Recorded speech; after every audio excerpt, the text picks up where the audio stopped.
Let's try that again.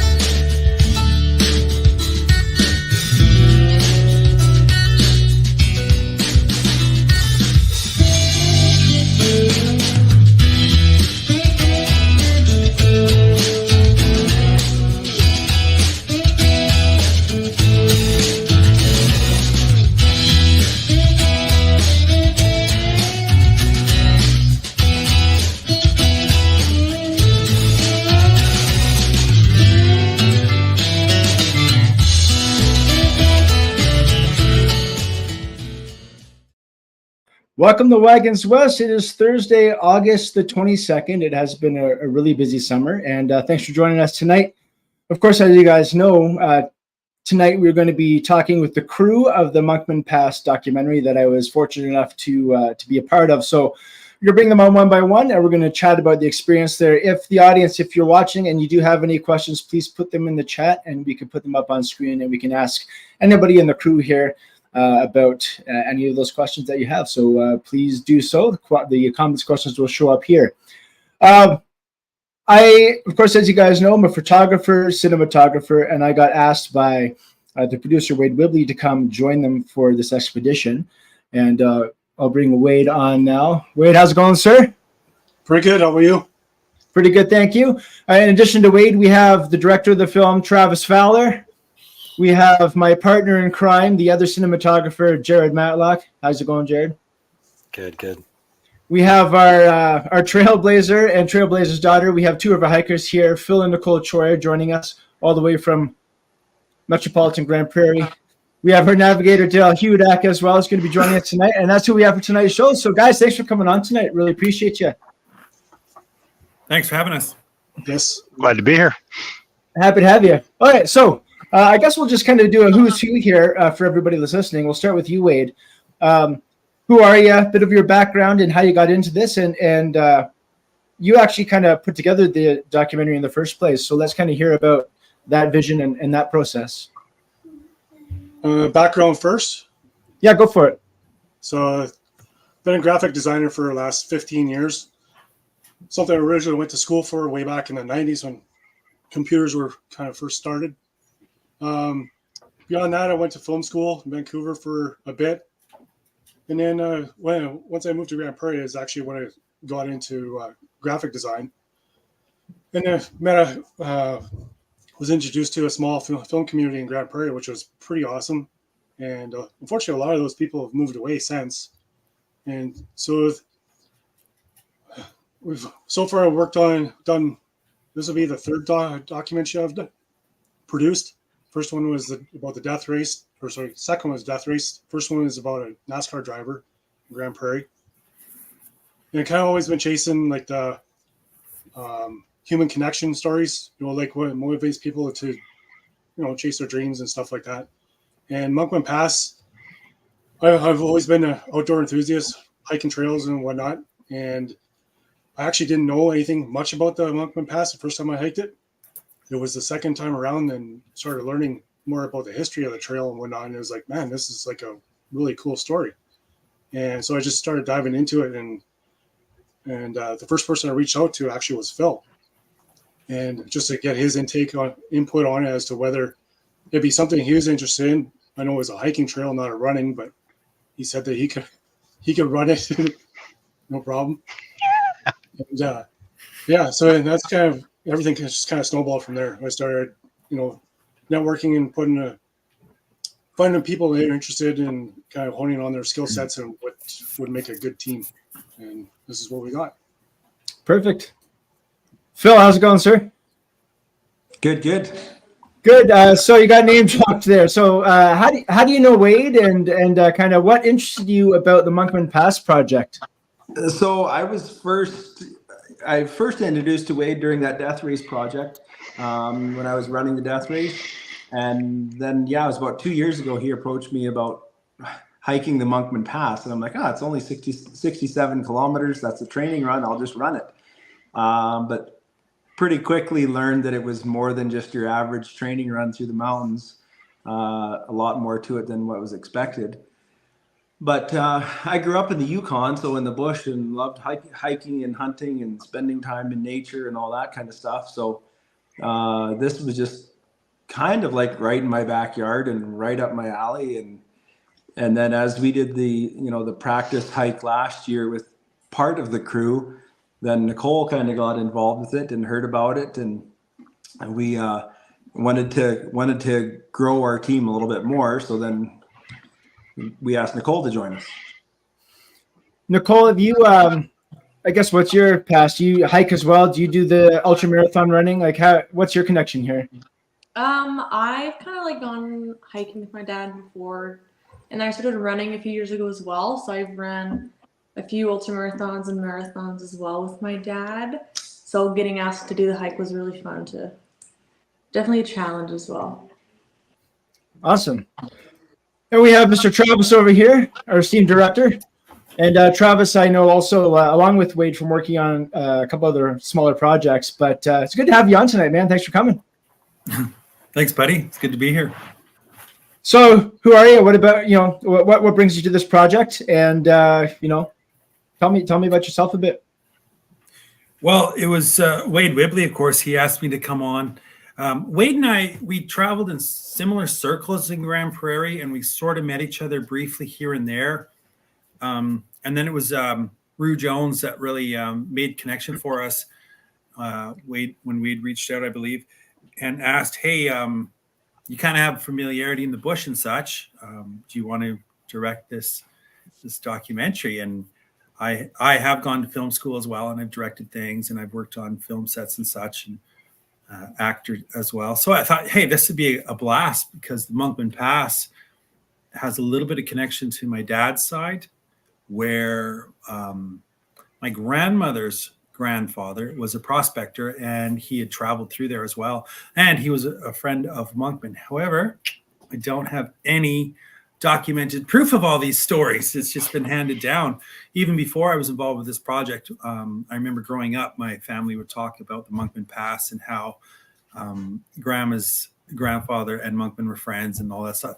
So that was interesting on the one side. Now on my mother's side, the native side, the Monkman Pass is quite possibly, the elders would tell us, a pass that our people came through when they traversed from Manitoba over to where they currently are now, which is Mowbray Lake, right north of Chetwynd, BC. Chetwynd's where I grew up, which is pretty close to the Monkman Pass. So it's kind of like in my backyard. And I like the aspect that this documentary is not a documentary that's going to be made by sitting in front of a editing computer inside some cozy little office. But we had to go out there and probably traverse through some of the worst bush I've ever been in. And yeah, I did grow up in the bush. So it's a lot of fun, very hard, but we'll get into all that in a bit. That's how I came on board. Awesome. Daryl, how you doing, sir? I'm doing really well. How are you? Great. So for the audience out there, Daryl, he was basically our navigator, adventurer, and he's got a lot of experience doing crazy solo expeditions, and so he's perfect for this trip. Daryl, can maybe give us a little bit more of the details about yourself and how you came on board with the project?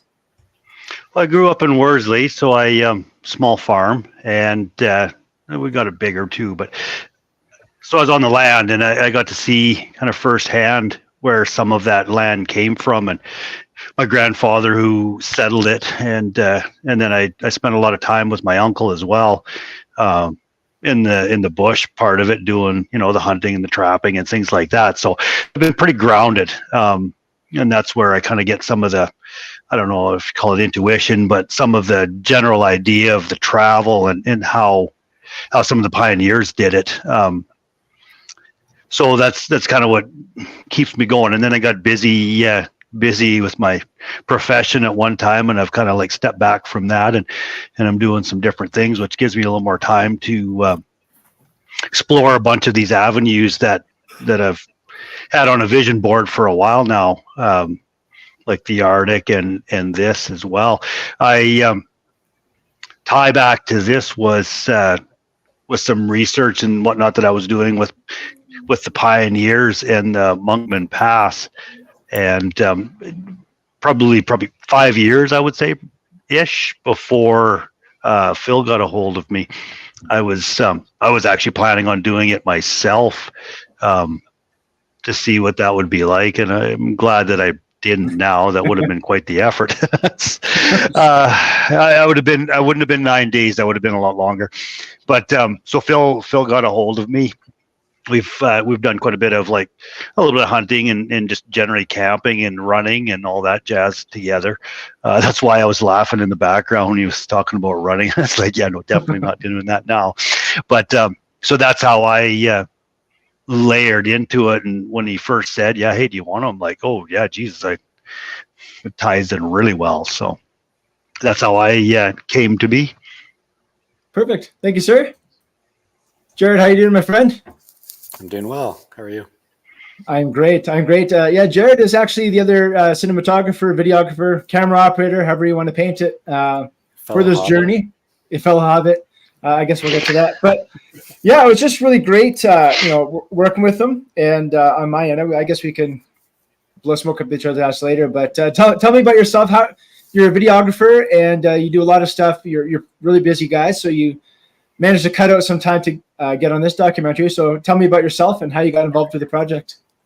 So starting, I guess, a bit about myself. I grew up just north of DeBolt on a farm.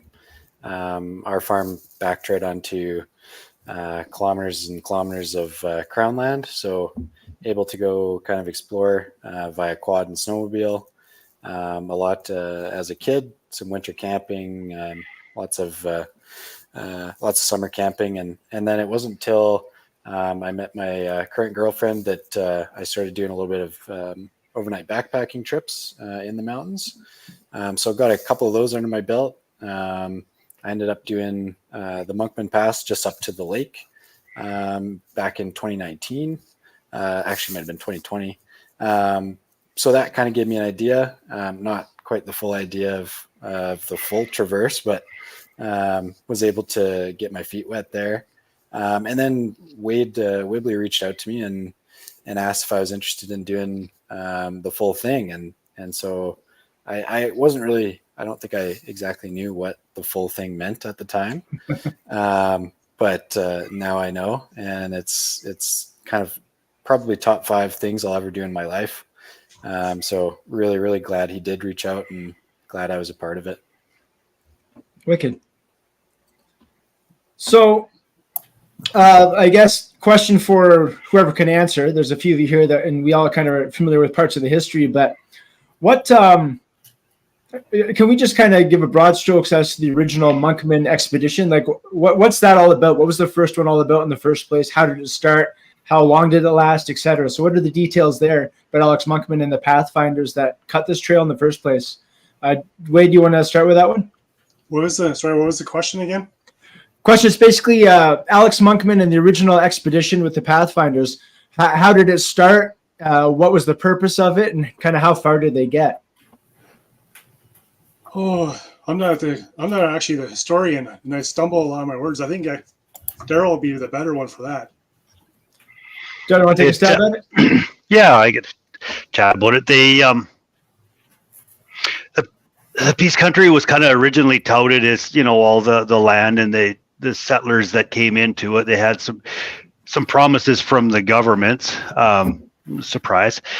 And we won't get into that.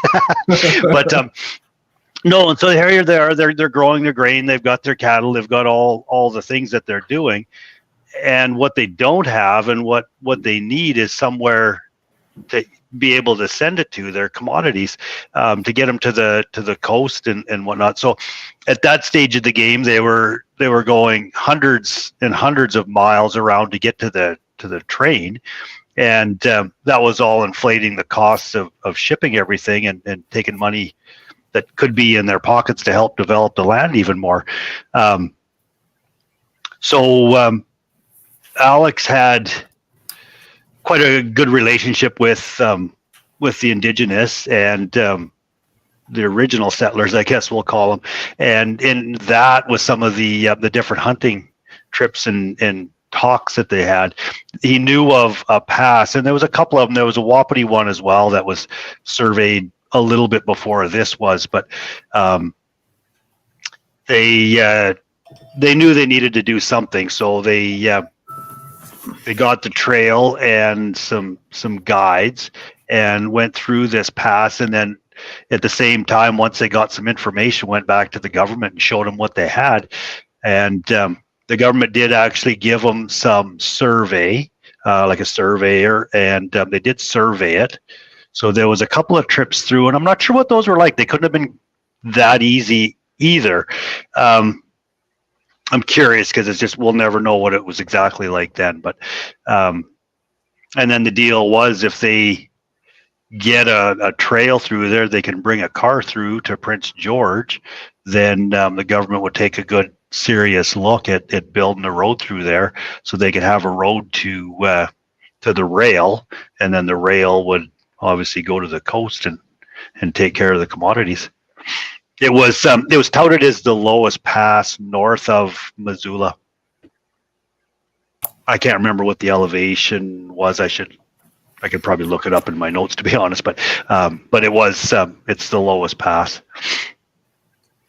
The Peace River area was also hard to get to from Edmonton. There was no real strong highway, no good route at that time, and we're talking like the early 1900s.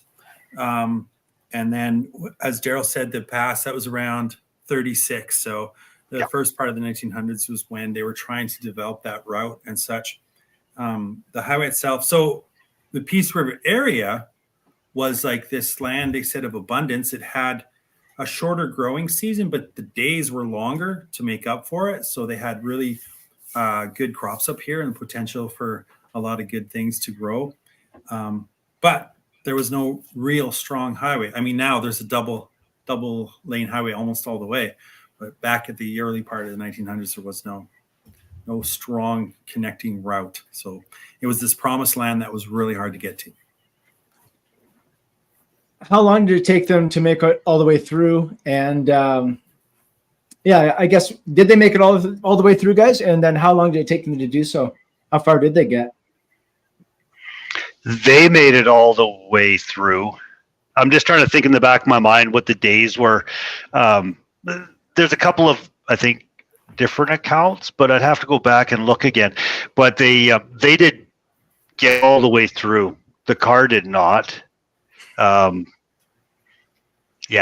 was basically, they took it apart and they couldn't fit it on the boat to get across the river to get it to where it needed to be at Hansard. At the time, there was a rail at Hansard as well, and then that got into Prince George. But that's where it ended up with that. But they were, I know it was like 37.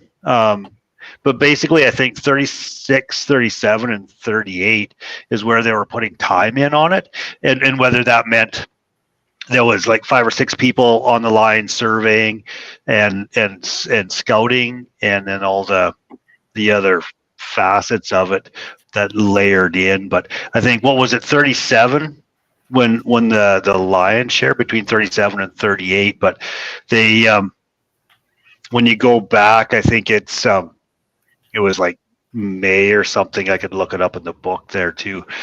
May, and then, but they were into frost and some snow and a little bit of ice on the river when they were wrapping up. So that was getting into like October, November-ish, I believe. Yeah, the car didn't go the whole way, but they considered it a victory because the goal was to get the car through the pass. Mm-hmm. Technically, the car got through the pass. Through the pass. Ending up there at Hobie. So that Did you say when you say technically got through? Can you elaborate? Well, there was already some roads, like Daryl had said. Hansard was a little community that was starting to be established along the north side of the Fraser River, right, Daryl? Hansard? Yes. South side. Sorry, right. Hobie's the north side. Yeah. But so there was trails, highways, trails already through there. So it the car made it close enough to a place where a road is. So when it came through the mountains and they just left it at Hobie's cabin, you got to remember they were fighting against some time constraints because the world was really on edge because World War II was like, it was happening. So yeah, a lot of their workforce was the perfect age for that. A lot of people joined it because in the Depression, there was not much else to do. So if people were offered working for food or shelter, a lot of people took it and said, yes, I will work on your ranch. I will work on this project. I'll work on whatever you have if you give me shelter and give me food, because people were super hungry as well. So a lot of these people that were that age to go fight in World War II, they were on this expedition helping them make this road. And then, of course, World War II came. So like, okay, let's go. So a lot, they knew that was going to happen. So they were trying to race against time. And yeah, and that was actually one of the end, what killed the dream of the Monkman Pass was building of the Alaska Highway in 1942. And that ultimately tied Dawson Creek into Prince George and the north as well.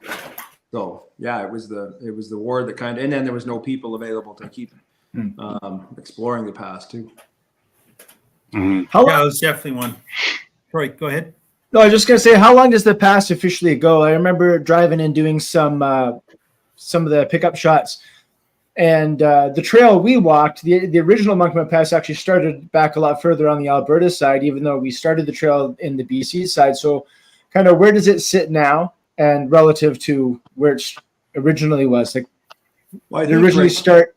Go ahead. Right now, you can hike pretty easily into Monkman Lake. And so we hiked 60 or 74 kilometers into Hobie's cabin onto the McGregor River. The first 20 kilometers of our trail was into Monkman Lake, which is pretty flat along a river valley. And from there is when you actually go up over the pass. And so that leaves us 38 kilometers or something through the pass, and that's all going down that creek. And so when you actually look at it, and Daryl mentioned earlier about it being one of the lowest passes in Canada through the Rocky Mountains, is that pass is actually not very long. Like the pass is basically from Monkman Lake through to the junction of the Ice Creek and the Fontanico Creek. In my mind, that's what I would call the pass.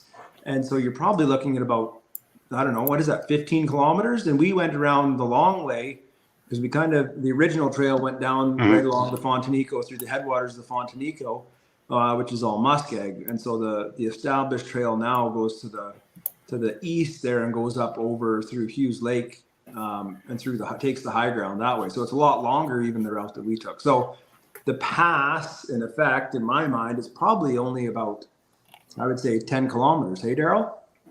Yeah, it wouldn't be much more than that when they went through, because that was one of the things that they noted. Like it was all down on the ground, like low land that was, call it, accessible. They only had, by the time they went through, like the entire route was surveying, and I think they noted in notes there was maybe 2 places that they would have had to do any blasting at all. The rest of it was basically using what the pass had to offer as far as infrastructure, timbers and things like that, and any gravels and whatnot to build up a little bit of a road bed. So it was relatively simple. It wasn't going to take a lot of work. I mean, yeah, when I say it wouldn't take a lot of work, that's take that not literally, but they had the things they needed there. There wasn't like they were going to have to do a lot of engineering and massive feats to get across any of the rivers and things like that. So it was there. We must not have been on the creek on the trail that much, because there was quite a few places where I would have liked to do some blasting. I think so, but they would have looped around like on some of the edges of that and around and those sorts of things. So it wouldn't have been too bad. When we were talking about the entire length, if memory serves me correctly, I think right from where it began, like in the Elmworth area, Rio Grande, Elmworth, it was 132 miles, I think, is what they recorded it being chained at after the fact. Because they did go through and survey it with a chain. So, So we did. Well, yeah, marked at 67 kilometers, but Daryl, you clocked us at 73.98 kilometers. Because there's some challenges along the way. So what were some of the challenges along here? Not even for filming or story, but just in terms of hiking and getting through the thing in the first place. well, I got day 6 was 4.48 kilometers, and I think that was in right around 10 to 11 hours, if memory serves me correctly. So I think that was probably one of the challenging days. What do I got? I was just looking for we started at 6:30, or up at 6:30, and we were 11 hours and 17 minutes. So that gives you a bit of an idea what the speed was, and we definitely weren't making time. There's some parallels actually when you go back and read the Monkman Pass, or like the People's History book on that one that has some accounts, and they talked about when they were sawing, and they had one saw with 3 blades, and one fellow in particular was sawing, and I guess he was a dedicated sawer. He kind of was getting tired of it. He needed a break, so there was a couple others that were elected to do it, and within a day and a half, they were down to no saws. We had one saw that I brought, and Phil used it and I used it, and I was I don't think anybody realized it, but I was internally quite protective of that saw, knowing that it was the crux of our journey.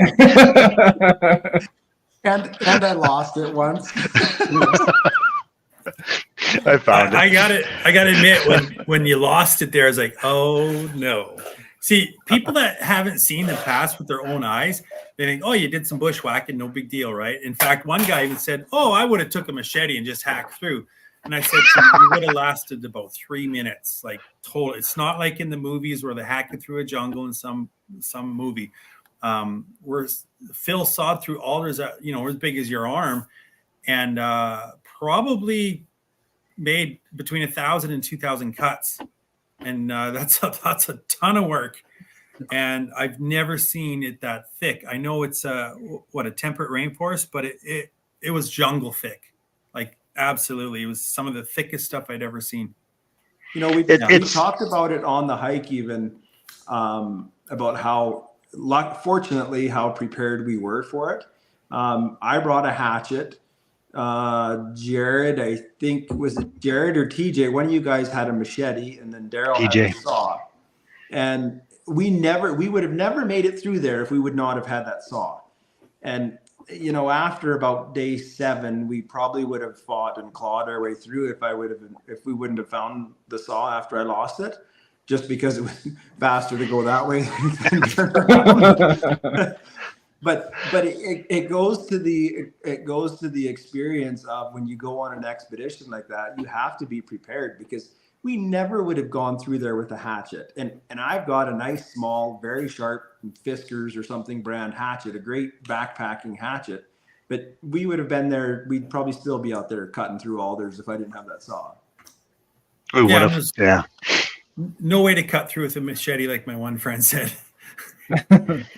You don't cut through alders like that with a machete.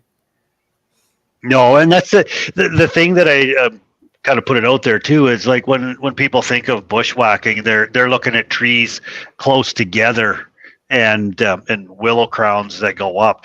That's not the case. All of the alders essentially that we're going through were all horizontal, and we had to step and rice through them. We couldn't just weave around them. You had to cut it out of the way to get through it. It was a wall.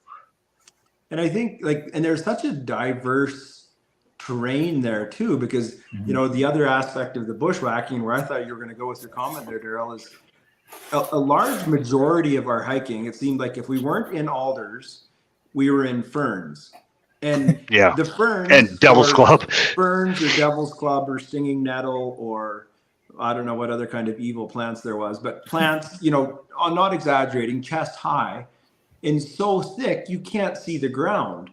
And we're in old growth timber, so there's trees easily like probably average of 3 feet in diameter. And when they'd fall over, I couldn't see them, or whoever was in the front, you can't see them. And the ferns are so thick and they're up to your chest that you can't tell where a deadfall is until you run into it with your shin. And then it's like, oh, there's a tree. And so it's not just it wasn't just You didn't say, oh, there was a tree. But even when the going was easy, it still was not easy. No, it The wasn't. tree branch would be sticking out and broken and hidden by a fern, and you'd walk into. I got like 3 stab wounds on my body from doing that. I'm surprised. I'm honestly surprised that none of us got impaled by, like, seriously, like in as many times as we fell on logs with, you know, deadfall with broken branches sticking up. And I remember I never fall on the trail. I'm sure-footed as a gazelle, but I think I did like complete somersaults from tripping over a log. I think we were all a turtle once. And I think everybody did, like at least once. See, on this side of the lake, on Monkman Lake, the path, like I tell people who ask me about it, I say, you can't get off the path because it's so well used. We were told by Randy there's like 500 people a season easily use it, and you can see the path and through the trees. On the other side of the lake, on the Hobie cabin side of the lake, that's what we're talking about. Just if people want to reference, if they're watching the maps or whatever. Yeah, that's a good point to make. Yeah. A so-called trail, right? Or was a trail at one point? Well, one thing I want to say about our navigators there is when you're on the ground, and remember, guys, I flew over it the day before with Sean, and I thought, oh, this is going to be a snap. 3 days, we'll be done. No, it took us 6. But when you're flying over it, it's so different than when you get down and you're following these GPS marks and you think, man, we got to be off the trail. Like, I haven't seen a ribbon in 45 minutes. We went over there, but we came back, then we went over there and stuff. And then when you looked at our marks on the map, it was actually really close. Like, I was even more impressed with you guys, and took back all the things I said in my head about you. No, that just goes to show that you need a competent team. Like, there were times we did this, I felt like we were a little bit, I don't want to say green because everybody's had experience in the bush, but just a little bit unknowing, even though Craig Aldi warned us. But because of our team, we were able to do it. Like, we had a really good group and what everybody brought. And that's, I think, really important for anybody trying this. I wouldn't recommend that hike to anybody on the other side of the lake. Hell no. No way. But if you have a really good team like what we had, I think you can accomplish things. Because TJ, it was your first hike, right? Correct. Yeah, I'm not much of a hiker either. Anytime I'm in the bush, I'm trying to be quiet because I'm hunting, or, like white people, they hike different and they're pretty loud. And I get it. You don't want the bears to be scared and come up on it, whatever. But so normally, like, I'm not a hiker myself, but to have, Phil and Daryl drag us through the bush like that, it was because of our team that we all made it, I believe, and we didn't get hurt. 2 questions for you there. One, we mentioned Craig Aldi. So first question is, who is Craig Aldi, and who is he to the project? Wade. So Craig Aldi he lives in Beaver Lodge. He owns the Broken Tine Orchard, Hascat Farm. And back in the early 2000s, he actually, along with Charles Helm, reestablished the trail that is there now. So from Kinesio Falls to Monkman Lake. And then, actually, they blazed the trail all the way through to Hobie's cabin. But, of course, since in the last 25 years, Mother Nature's reclaimed the last portion of it. Well, as we have found out. But yeah, he was he was instrumental in our research and information. Pretty much, if we had any questions, that was our go-to. He even right at the get-go, he gave us a photo diary album that was from one of the Trailblazer families that was handed down. So and it documented everything, just like the People of the Past book. And so one of our first stops before we went on the hike is I wanted everybody to meet Craig Albee, and so which was good. Yeah, Craig was fantastic. He gave us a stack of pictures and stuff and gave us some wine. Yeah, you're right. He was incredible to us. And then when we were on the boat coming back, Craig sent Wade a text message that said, "Welcome to the club," because not very many people have traversed the entire thing. And for Craig to welcome us like that, like the guy's just been super through the whole thing. And I forgot to mention that he did actually release a documentary. It's on a DVD, and that was, and there were some. So a lot of the characters that we interviewed in our project are also in that one. The second question I had is, Travis, you're talking about the navigators and getting through there with the GPS waypoints and everything. So kind of for navigation, we had Phil and Daryl that were really kind of working hand in hand. Can you guys explain what your process was? Because sometimes we didn't know where we were. I'd see Phil looking up at like the crest over there. He'd be like, well, in the old days, they just look at that and they do it this way. And then we trust him and then we go. And then we found a friggin' ribbon or a trail marker. So he's onto something. So can you explain your process? So it honestly took, in my mind, a couple days for the team to kind of figure out our places. And like Daryl mentioned earlier in the intros, Daryl and I have hiked lots through the mountains, hunted, explored, done kind of stupid things. But Daryl is very much the techie guy. And he had his GPS and he would give me a coordinate and say, okay, we got to go this way. But then I would be so engrossed in cutting an alder and finding a route and cutting down Devil's Club and chopping out ferns out of the way and climbing over a log. He'd say, oh, Phil, you need to go over this way. So he'd kind of direct me back that way. So, Daryl was directing me and Daryl was always right behind me, telling me where to go. And sometimes we get to a really technical situation, whether it was a side hill or a river crossing or whatever. And I'd go to Daryl and Daryl, how do we get across this? What's the best way? Do we go up or do we go down? Part of it was kind of take some of the fault off me too, in case I picked a really easy route. Didn't want it to all be my fault. But it like I say, and that's where the team really came into play. And because, and even, Stephanie and everybody, I think, gave input and, saw ribbons or saw blazes and, oh, hey, over there's a ribbon. Okay, we need to go that way then. So everybody really contributed to the navigation. And like I say, I was in the front of most of the time, but I very much was relying on Daryl right behind me to tell me where to go. Yeah, like I had a little bit of look at the maps and beforehand, but not as much as I wish I could have. That would have helped maybe a little bit more. But honestly, like on the map and especially I have got the 1 to 50s and it gives you some pretty good detail, but it still doesn't give you the detail to see what you see in front of you. And that's where a little bit of that old school intuition comes hand in hand. And we needed the navigation and I think the technical points, and we got a lot of those from Craig. So that was a blessing for sure. If we didn't have those, we would have made it through, but we might not have been on, call it the trail, but we would have.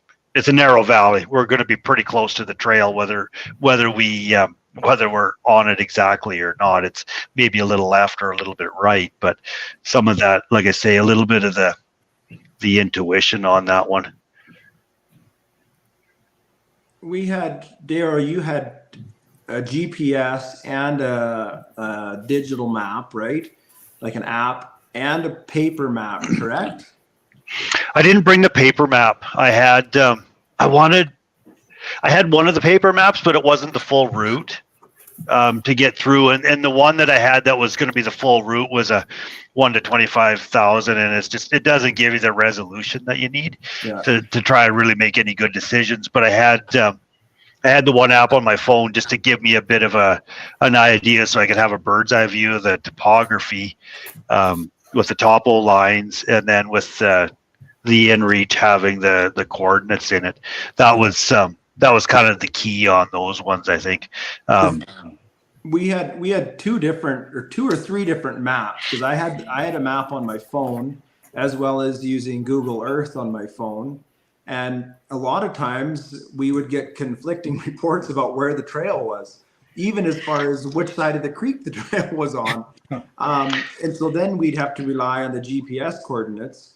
But like you say, it's a really narrow little valley in there. And a lot of times the GPS coordinate wasn't even a kilometer away, but we're struggling to figure out how to get there. Like you'd go one way and you'd cliff out, and you'd go another way and you'd run into a big rock slide full of alders that you couldn't get through. So it was definitely, the navigation was pretty key on that route. Yeah, and the app that they had, like we were on day 4, I guess it would be, and we were kind of looking and seeing to where we were at. We were on the trail, but where the app had a bit of a marking which they referenced as the trail wasn't actually correct, because once we seen going day 4 and into day 5, it was like, okay, there's the sign marker there from days gone by, so we obviously know that's the trail. And where the marker was in the line on the app, it was not that one, so they wasn't right. There's some correction there, but that's why it's kind of good to have somewhat of a collection or a lot of research to figure out just exactly where that is. Phil,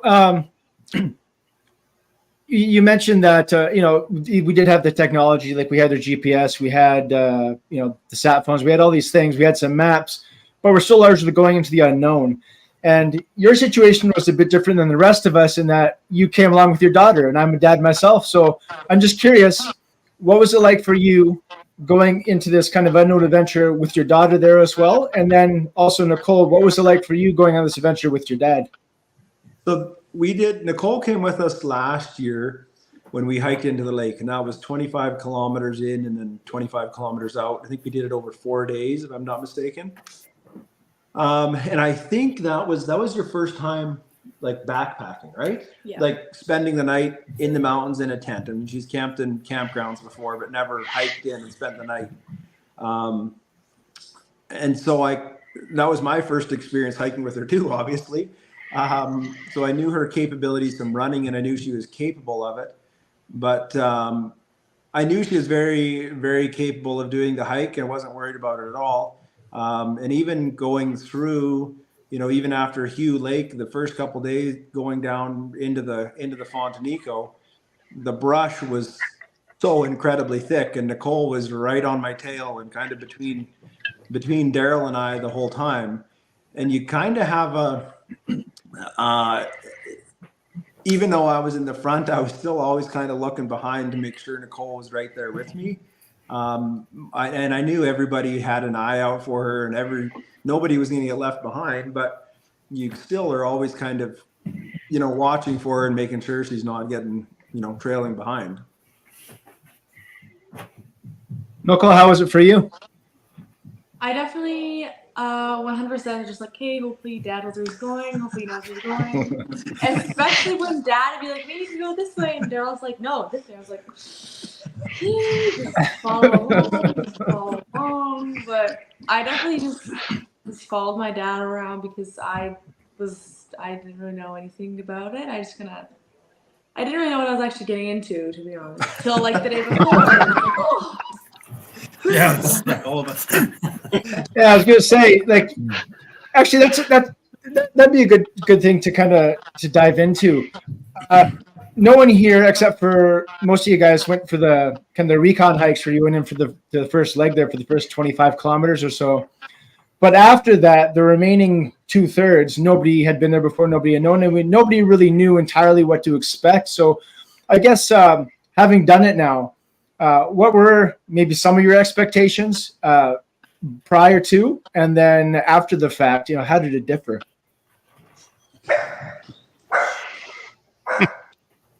Do you want to start with that one, Jared? Sure. Yeah. So, Well, hey, before Jared goes, I should point out, TJ, the first year we went 25 in and 25 out, but we made Jared go 35 in and 40 out. We'd say, here's a good ramp going down. Jared, go down that valley and shoot up past that log at us. Okay, now we need to reverse. Go up top. So we had him squirreled all over that trail. I think that's why I was so glad to see TJ on the second one, because I could sit back a little more and watch him be the squirrel.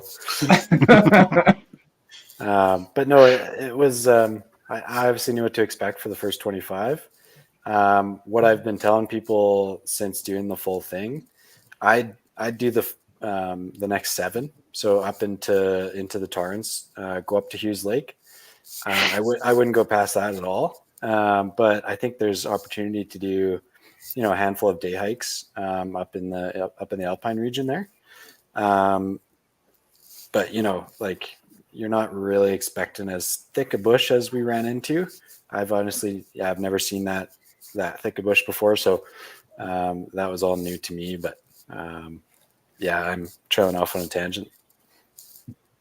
Travis, you came and joined us on day 3, I think? Yeah, and I had a lot of physical hard work to do those days. I just couldn't get away from. But you had mentioned flying over before you joined us and looking at the terrain from the sky and thinking of it a little bit differently than once you finally landed. So what were your expectations compared to reality?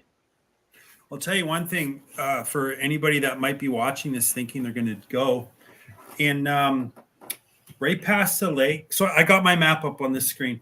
Right past Hughes Lake, you can see across the valley, and it kind of goes up into a glacier over by Mount Vreeland. I think it's the Monkman Glacier or whatever. There's just a tiny little valley offshoot. And then we kind of swing south. And then we go west in that we follow the Fontanico through that pass. When we got down there, before we hit the Ice Creek confluence with the Fontanico, I thought we were going the wrong direction, and I thought we were going up into the draw on Ice Mountain. But we were actually going exactly where we needed to be. It's so disorientating when you're on the ground. The mountains, so Native people would say the mountains will shapeshift on you. And if they decide you're not worthy, they will trap you and hold you. And that's because you look at a mountain from one angle, and when you walk, you didn't see that there was another mountain kind of this way. So when you get around, it's like the mountains almost change shapes. And I believe that's what the elders used to talk about when they said the mountains were shapeshifters and they would change. Because when you're on boots on the ground, it is completely different than in Sean's comfy airplane, 1,000 feet up in the air looking at it. You don't have the viewpoints from the airplane. But the airplane doesn't tell you exactly how steep that bank is and how many meters it is from here to there. So it can be very disorientating. Yep. Wade, Yes. Wade, you kind of had a lot of research done on this project prior to. This was your passion project. So how did it match or mismatch your expectations of what it was going to be? Well, initially, I made my own assumption was that after hiking, I've hiked the Monkman Trail to the Cascades a few times, and even past that, after talking to Craig and what he had described to me, I truly underestimated Mother Nature by far. Like, I was expecting at least somewhat of a trail, slightly overgrown, but a trail on the ground that you could, follow, right? And after we Well, even once we got past Hughes Lake and we're looking for the descent camp, and it was starting to occur to me that it's going to be a lot tougher than I had figured from the beginning.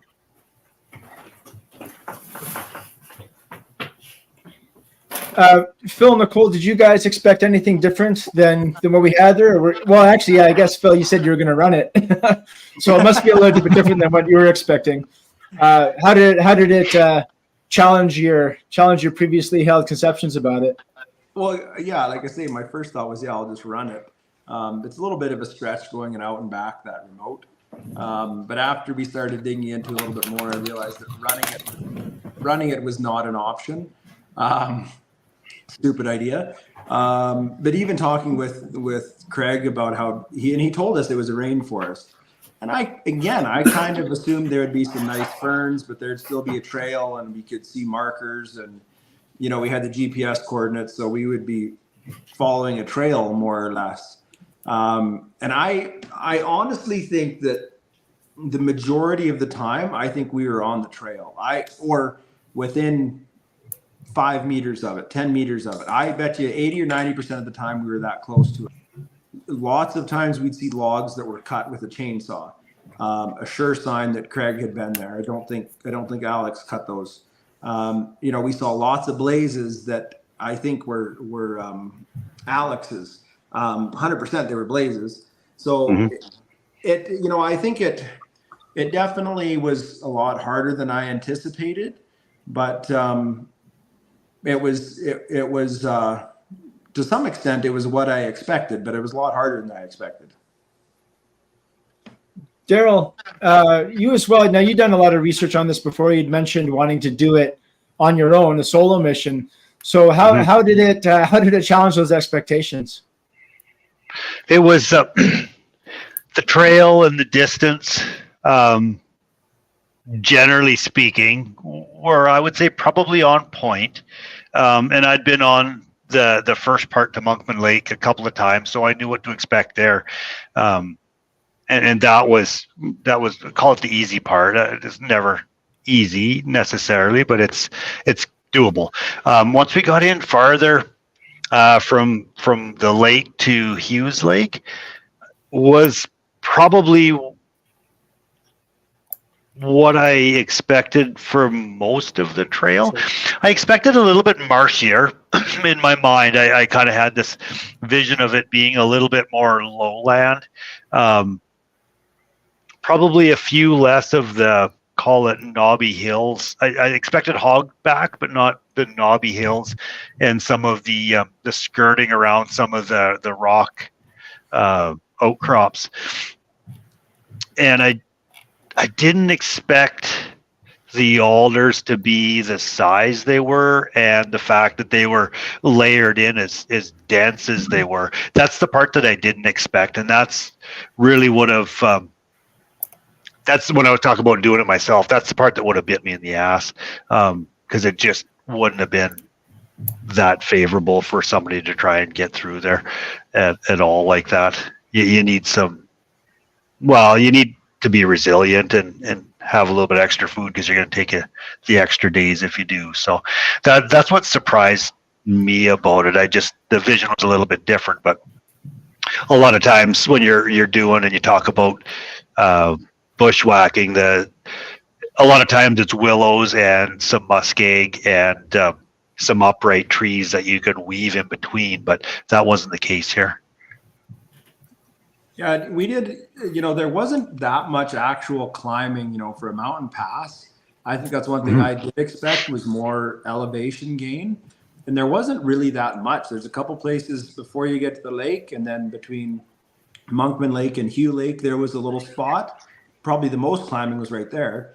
But then after we got to Hugh Lake, it was mostly downhill. Like, I guess we went... and it was because you get to the divide at that point.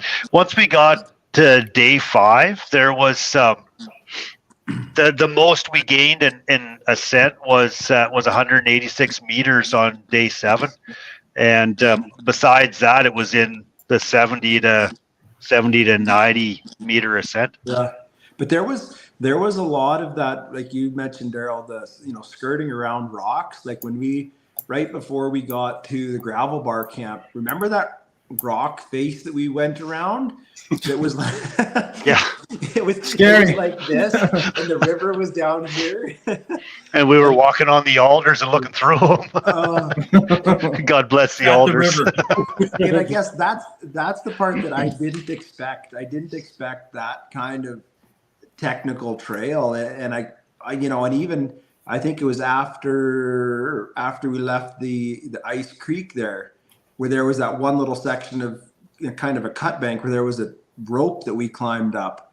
Yeah, you couldn't have done it without the rope, and I think we were all pretty sketched out by this rotten old rope. But yeah, those are the kind of things that I didn't expect. That I expected it to be I expected it to be a wider valley too. The valley, for the most part, went down to a creek that was about 50 to 100 feet wide, and that was it. Like, there very, very little flat terrain at the bottom of that valley. So lots of side hill, not much flat terrain to go on. Hey, Phil, after walking across those alders over the river and then going up that cliff, I didn't expect that little tiny ribbon to be hanging there. There it was. That's the one that third. In all fairness to Phil, if the trail all the way to Hobie's cabin is like the trail up to Monkman Lake, he could run it. It's like night and day different. Daryl and I would 100%. We'd be all over it. 100%. Yeah. The one thing I didn't realize was it's a fairly narrow valley where the Fontanico has crushed through. I didn't realize it could be so swampy on the banks above a river. Like, I didn't realize there'd be that much water in the slopes. And I got to say about the water, our producer picked the perfect time to go because we didn't have a lot of snowpack this year, which meant the Fontanico was low. I talked to one guy who had traversed it with a friend, and they couldn't cross the Fontanico at all because it was so high that year. Craig Aldi has also said at Misery Creek there where the crossing is, he's been helicoptered out of there about 3 or 4 times because the Misery Creek was so high he couldn't cross to get to Hobie's cabin. So if people are thinking of doing this, they better be good at crossing. I feel like we got super lucky with our crossings. The worst one we had was probably Misery Creek, and we seemed to cross together as a team, and we did it like champs. I just wish we threw one of the hobbits on a drone or something. So first thing, I'll just show actually a clip. I have Travis and Wade here. Just as an FYI, when I'm showing the clip, we won't have audio. So if you talk, I won't hear you. So just wait till it's done playing. And it just shows Travis and Wade kind of sussing out that crossing in Misery Creek before we sent the team across. So here's that clip.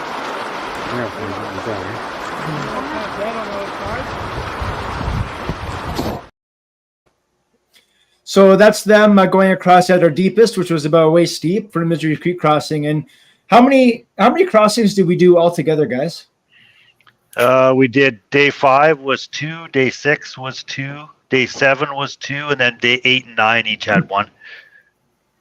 And most of them were about thigh height, but that one was the deepest one. So, yeah, like you said, Travis, I think we were really lucky. I was expecting, like Craig Aldi said, the chest deep, have to get some sort of rope system across, build a bridge, something like that. And of course, I was nervous for the camera gear being in water that deep, but we got lucky.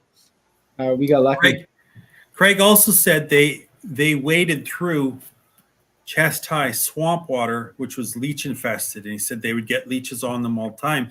And not only Craig, but Alex and some of the other people I talked to, not Alex, sorry, Alex Broussard.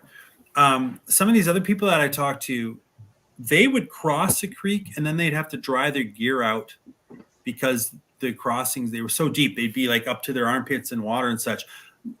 Like you said, we only went about thigh high, and then that last one was about waist deep. So we actually didn't have to worry about drying out our gear. We just kind of toweled off, got dressed again, and then away we went.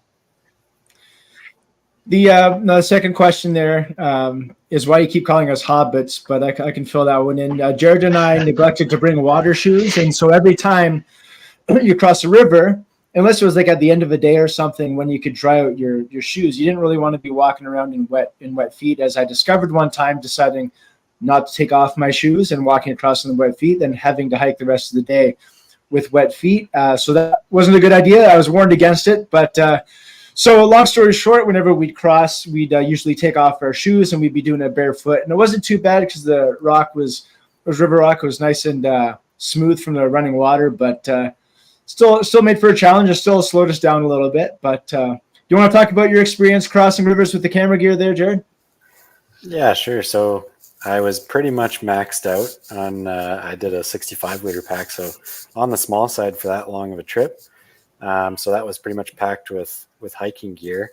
So I ended up doing kind of a cooler pack on the front of my body.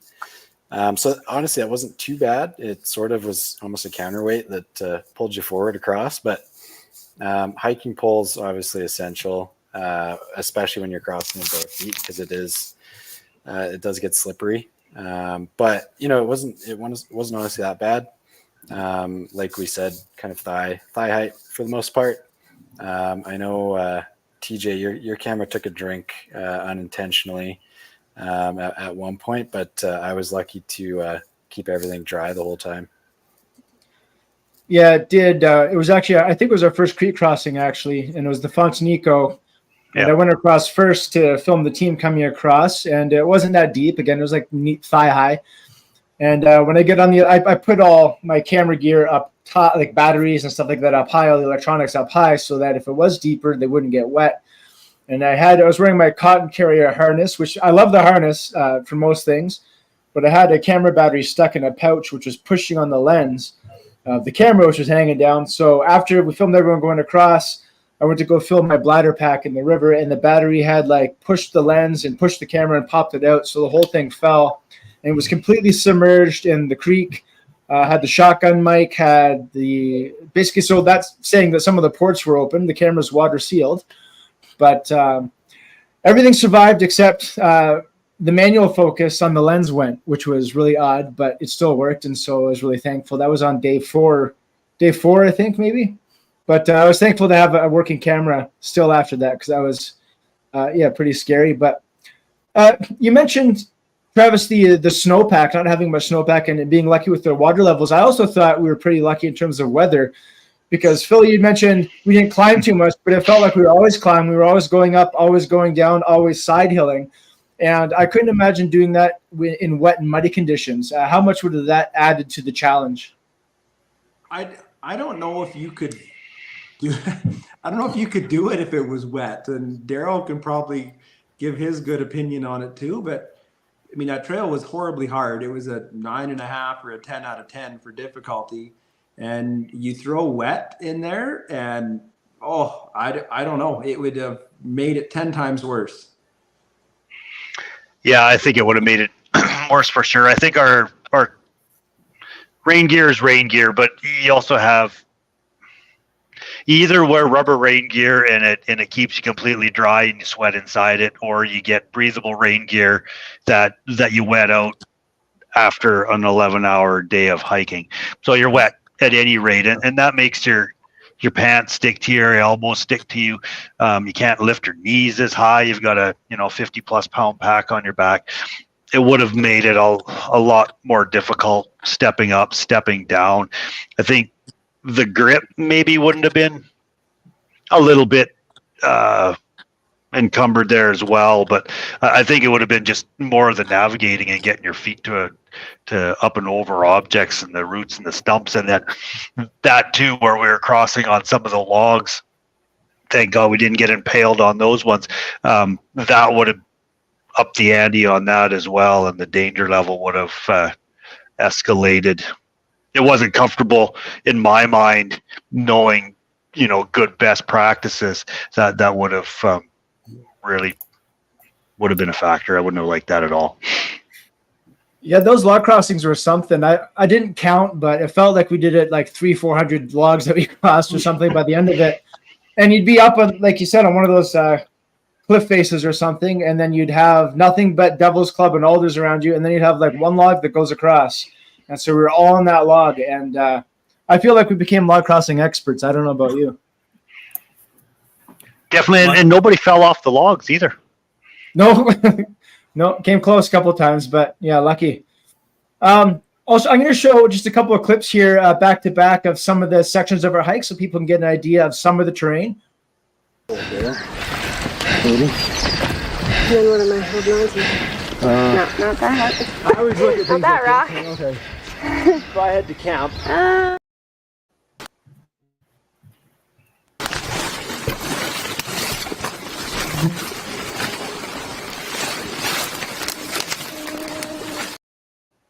You miss it the first day, and then after that, it's like, whatever. Yeah. It doesn't. It helps that everybody's in the same condition as you, right? I'm traveling.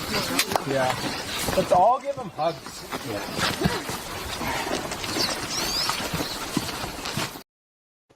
And one more here. One more here.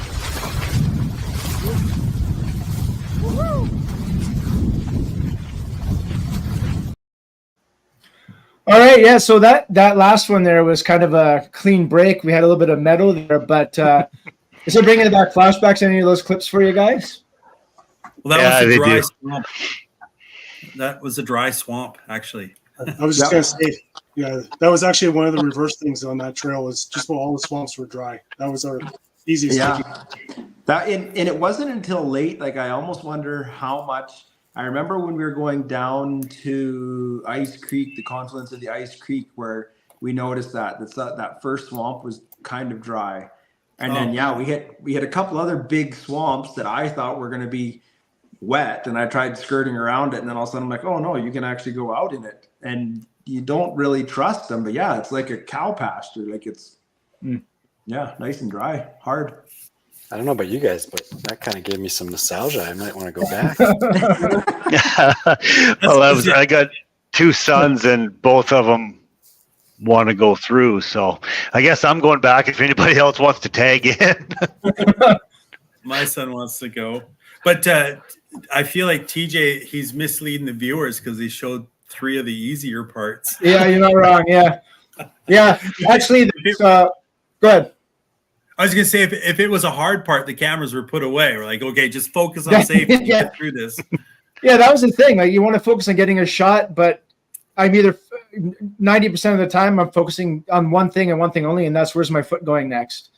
Where's my foot going next? Where's my foot going next? And then when you stop to breathe or look around, you're swatting bugs everywhere. So very little time to think about anything else but what you're doing right in that present moment. And that was actually kind of cool, actually. Were there bugs up there too? I forgot about that part. Yeah, we could do a round on that. I think I could see it in Wade's face. I'm like, if I ask him one more time for bug spray, I'm going to be thrown off this cliff. But yeah, the bugs were pretty severe. What was your experience like with them? Open question. I thought the worst bugs I've encountered was I was down in the swamps of Mississippi one year. I lived down in Texas. We drove over there, and I remember thinking these bugs are insane. But I can promise you they were nothing compared to the bugs up there. And it's not just to exaggerate for our documentary. If it wasn't the mosquitoes, then it was the no-see-ums. Remember you lent me that net that second night, and the no-see-ums went right through it. And then if it's not that, it's these nasty flies, like these horsefly things that just chomp and like, and thousands of them. I've never seen bugs that thick. I've got a picture of my arm, and I think I've got about 5 different species of insects biting me and sucking blood out of me. It's like if the Devil's Club wasn't stabbing you, somebody was trying to suck the life out of you. I kind of remember like where we'd sit down and I'd start putting some next coordinates or the next few coordinates into the GPS. So I'd have my hands in front of me with, doing the things on the GPS, and I'd look down and there would be like no less than 10 and probably more mosquitoes on each hand. And actually I felt like I was at peace with it, and I didn't even care that they were there. I honestly didn't even feel them at that point. And I'm just like, yeah, it's just one of those things. I didn't really let them get to me, but they were, they were thick. But you know what? I think just going back to farm days and being out in the hayfield, I can remember them, trying to change sickles and having them thicker still. So I was still pretty thankful. I guess that's what I'm getting at here. I just remember Craig Ollie's face there when we went and seen him at his house, and one of the last things he was telling us was about the bugs, and he asked us if any of us had bug nets, and only Stephanie had the bug net, and he just the look on his face. Jared, what was the challenge for you, as I experienced as well, trying to hold the camera to shoot a river crossing or something, and just kind of what Daryl just said, you'd look at your hand and you'd have 10 or so mosquitoes on each one. How hard is it to hold your camera still, and stabilization going to help? It's nearly impossible. I would joke when we do the kind of wrap up interviews around the campfires, I'd put my PPE on. I had a pair of kind of rubber gloves, my bug net. I'd put my hood on my rain jacket up, and make sure you got thick pants, because that was the only way to get stable, good quality shots. Otherwise, you're smacking bugs, and if you're not, then you're itching arms and legs all night. So, yeah, not super fun. And I think a couple times you guys had bug watch guys standing behind you, swatting mosquitoes off your face. Yeah. It's necessary. Yeah, you need if anyone's going to do this, you definitely need a dedicated bug watch guy. Well, a tricky thing about those bug nets is you keep the net away from your face, because any place that the net was on your face, they would eat right through it. So you keep it away, but then the sun would shine on the inside of the bug net, and it's like reflecting sunlight in your eyes, so you can't really see down to your feet. Yeah. So I remember that was annoying. Yeah. The first 2 nights I slept in a lean-to, and anytime I'd be on the side of my pillow and the bug net would lean against my face, then the bugs would just come and chew right through it. So, yeah. But I'm glad I had the bug nets. And dry camp, I had to do the same thing because I didn't have my tent on that night, just because we didn't have the space for it to put it in. And yeah, same thing. I didn't have a hat on my head, so I had to just keep tucking it or the sleeping bag around my neck, and then just kind of like puff out where the bug net was. And I don't know, I was snoring an hour later, so it couldn't have been too bad. But yeah, remember on the scouting hike, we didn't have bug issues at all. No, we didn't. Were the bugs bad on the other side of the Monkman Lake, like on the Canuseo Falls side? Didn't feel that bad. No, they weren't like that. Yeah, they were bad. And then, like Daryl said, after a while, you just there was this a fly constantly buzzing around me on the trail, and I'm sure it was more than one, but it seemed like this one fly had found me and stayed with me for the last 4 days. And after a while, you just whatever, just like the Devil's Club, whatever. Yeah, good point. We keep talking about the Devil's Club there, and whenever I talk to people about, have you heard of Devil's Club? I get a lot of people that don't know what Devil's Club is. So the one video that I showed previously about a hike, you could see it was like rib cage deep, looked like giant maple leaves. But I got a little clip here of Devil's Club stock and leaf so people can appreciate what we were walking through.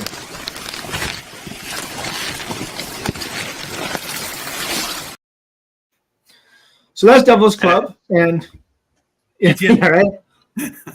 And add to that, some of the stalks were literally an inch in diameter. Yeah. And as the trail breaker, that was the biggest challenge with Devil's Club, is there was no way to cut it. It was too flexible. I couldn't saw it because it would just move. I couldn't grab it with anything. I don't think I ever wore gloves.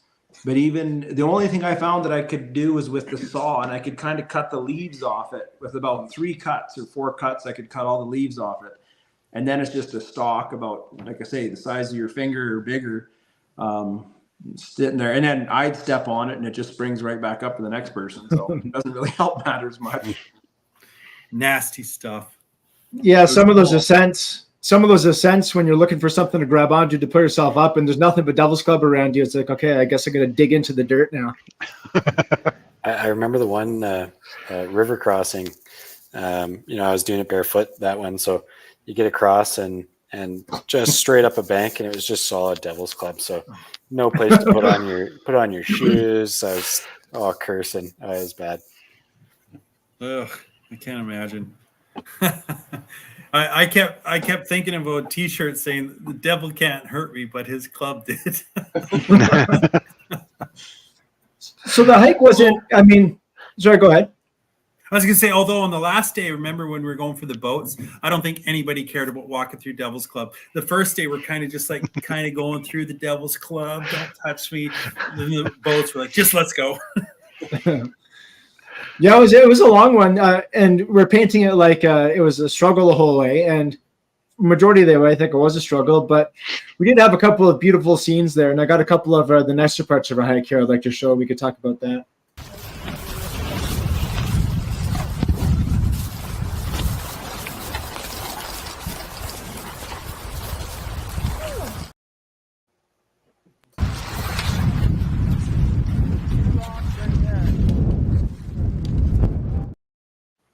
And one more here of the scenery. Yeah,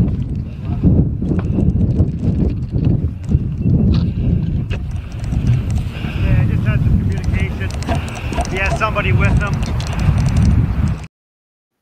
So that was looking back down Monkman Lake. Yeah, that was just before you joined us there. That was on top of the Tarns there, on the mountain pass there, and we're just, I guess, if you're to look off camera to the right there, you would have had Paxton's Peak, I think, and so location-wise, that's where it was. But it was so beautiful up there. Did you guys expect that? You know, I've spent lots of time up in the mountains with Daryl and hiking, and that was probably one of the more beautiful areas. Like after Monkman Lake, when we got up on top, around Hugh Lake there and over to Descent Camp, definitely one of the more beautiful mountains that I've been on. So I would say that definitely exceeded my expectations. I like those surprises when you get through somewhere that you haven't been, and it's just like you're staring at in a gallery at a painting because it just hits you, and it hangs like that in front of you, and you look around and you're in it. It's beautiful, and at the same time I'll call it awesome, I guess, in the sense of the word. It's a big valley. That was a much bigger valley down there than I thought it was when you're looking down from Hugh Point there. Right. One thing, when Sean and I were circling over you guys to do that drop, I'm not a pilot, so I didn't realize how high we were above the ground. So I don't know the scale, right? So looking down at it, I thought, okay, well, everything seems so much smaller. Like Hughes Lake seems smaller. And I keep looking because I got the map up right here, the topographical. So Hughes Lake looks smaller. And then when we walked around, it took us a long time. One thing Sean and I saw in the airplane was there was this beautiful white waterfall coming off the side there. And I thought, wow, man, that's going to be great. We'll just walk around and look at it. But down on the ground, we saw it finally after hours and hours and hours, maybe even the second day getting down off there. And it's way, way across the valley because it's things are so much bigger when you're down on the ground. And we never did get that close up of that waterfall. Yeah. Mm-hmm. You mentioned, Daryl, not doing this on your own. We talked about some of the technology and kind of the teamwork that came to put this together. But I want to also mention the team that's not seen on camera because we had the hikers. We had, one of my lights just went out. Hold on. There we go. Compensate with sunlight. Not only did we have our own team to come together, but we also had logistical support from our pilot and I guess we call him our communications manager there, Sean Clark. And we also had Breyer and, sorry, what was the other riverboat driver's name? Les. Yeah. So we had the two riverboats. The two riverboats came and picked us up as well. And we had kind of a lot of outside help. So Wade, maybe you could touch on that. On building the outside team for logistical support. Well, right from the get-go, when I talked to Craig and he told me how, the times that he'd been trapped back there and what was required to get him out, chopper is expensive. So I instantly went with the idea of a riverboat. And you know, like through my job, I do the river rats calendar, so I had a pretty good source of boat people to reach out to. And Brian was pretty much my first choice because he's worked on my sled before, and he's I don't know if anybody knows who the guy is, but he was Beaver Lodge had a flood there the one year, and he figured he'd go for a cruise in the ditch with his jet boat downtown Beaver Lodge. So that was kind of his personality, and I think it was a perfect fit for what we needed because we had no idea what to expect, and neither did he. He'd never been up that from the BC side, going up those rivers, and and then I just told him, I said, I highly recommend if you can bring a second boat. And he hummed on. He thought about it, and but I put a bit of pressure on him. I said, just for safety's sake, it'd be nice to have, in case you break down or something. And so he reached out. Well, I think his father-in-law at first was going to go, and then he ended up with his neighbor Les, who was if you see him from a distance, he was kind of like a Sam Elliott. And yeah, it was a crew. And what was the other part, TJ? And then so logistic wise, Sean just kind of fell into the spot. I didn't have anybody really designated for it. His time off didn't really align with our trip. He really actually wanted to be with his wife, Stephanie, on it. But like having him in the air and conveying messages and doing what he did, I couldn't even. It was just like a blessing. Yeah, no, it feels like that. Like, it certainly made it a lot easier and dare I say possible. Like you need that logistical support on the outside. So yeah, I think for anyone going forward that wants to do something like this, that's definitely a lesson I think we learned to have someone like that on team. I got just you mentioned. Sorry, go ahead. I heard someone was going to say something there. I was just going to mention the one thing that I personally did overlook, and it came to me during the hike actually, was picking up the interview with Randy. Like he was a search and rescue guy, and anybody that was going out there, that would be one of my first calls actually. If I was to do it again. Yeah.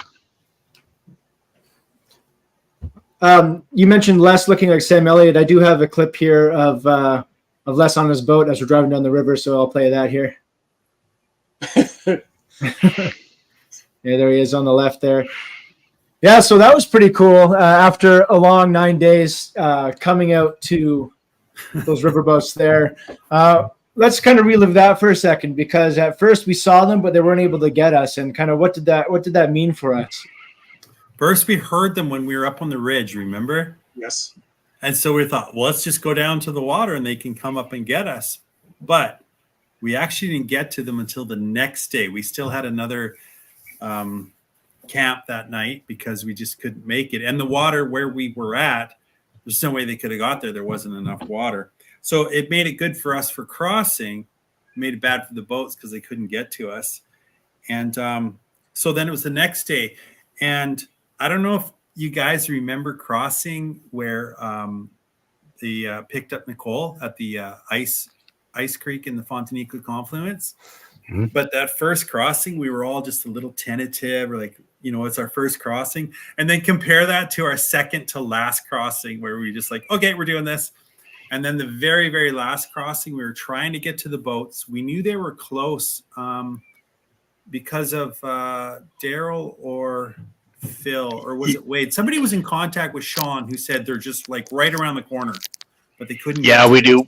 We had the Zolio going there, and then Zoli was because they had their cell or something. I think they had dish. But anyway, so we through Sean though we knew what their coordinates were because I relayed the coordinates back, so we knew we were really close. I was just thinking in the back of my mind when we were talking about this now, and it's like that was really difficult for me not to detach and deploy my pack raft. I could have seen them in 5 minutes.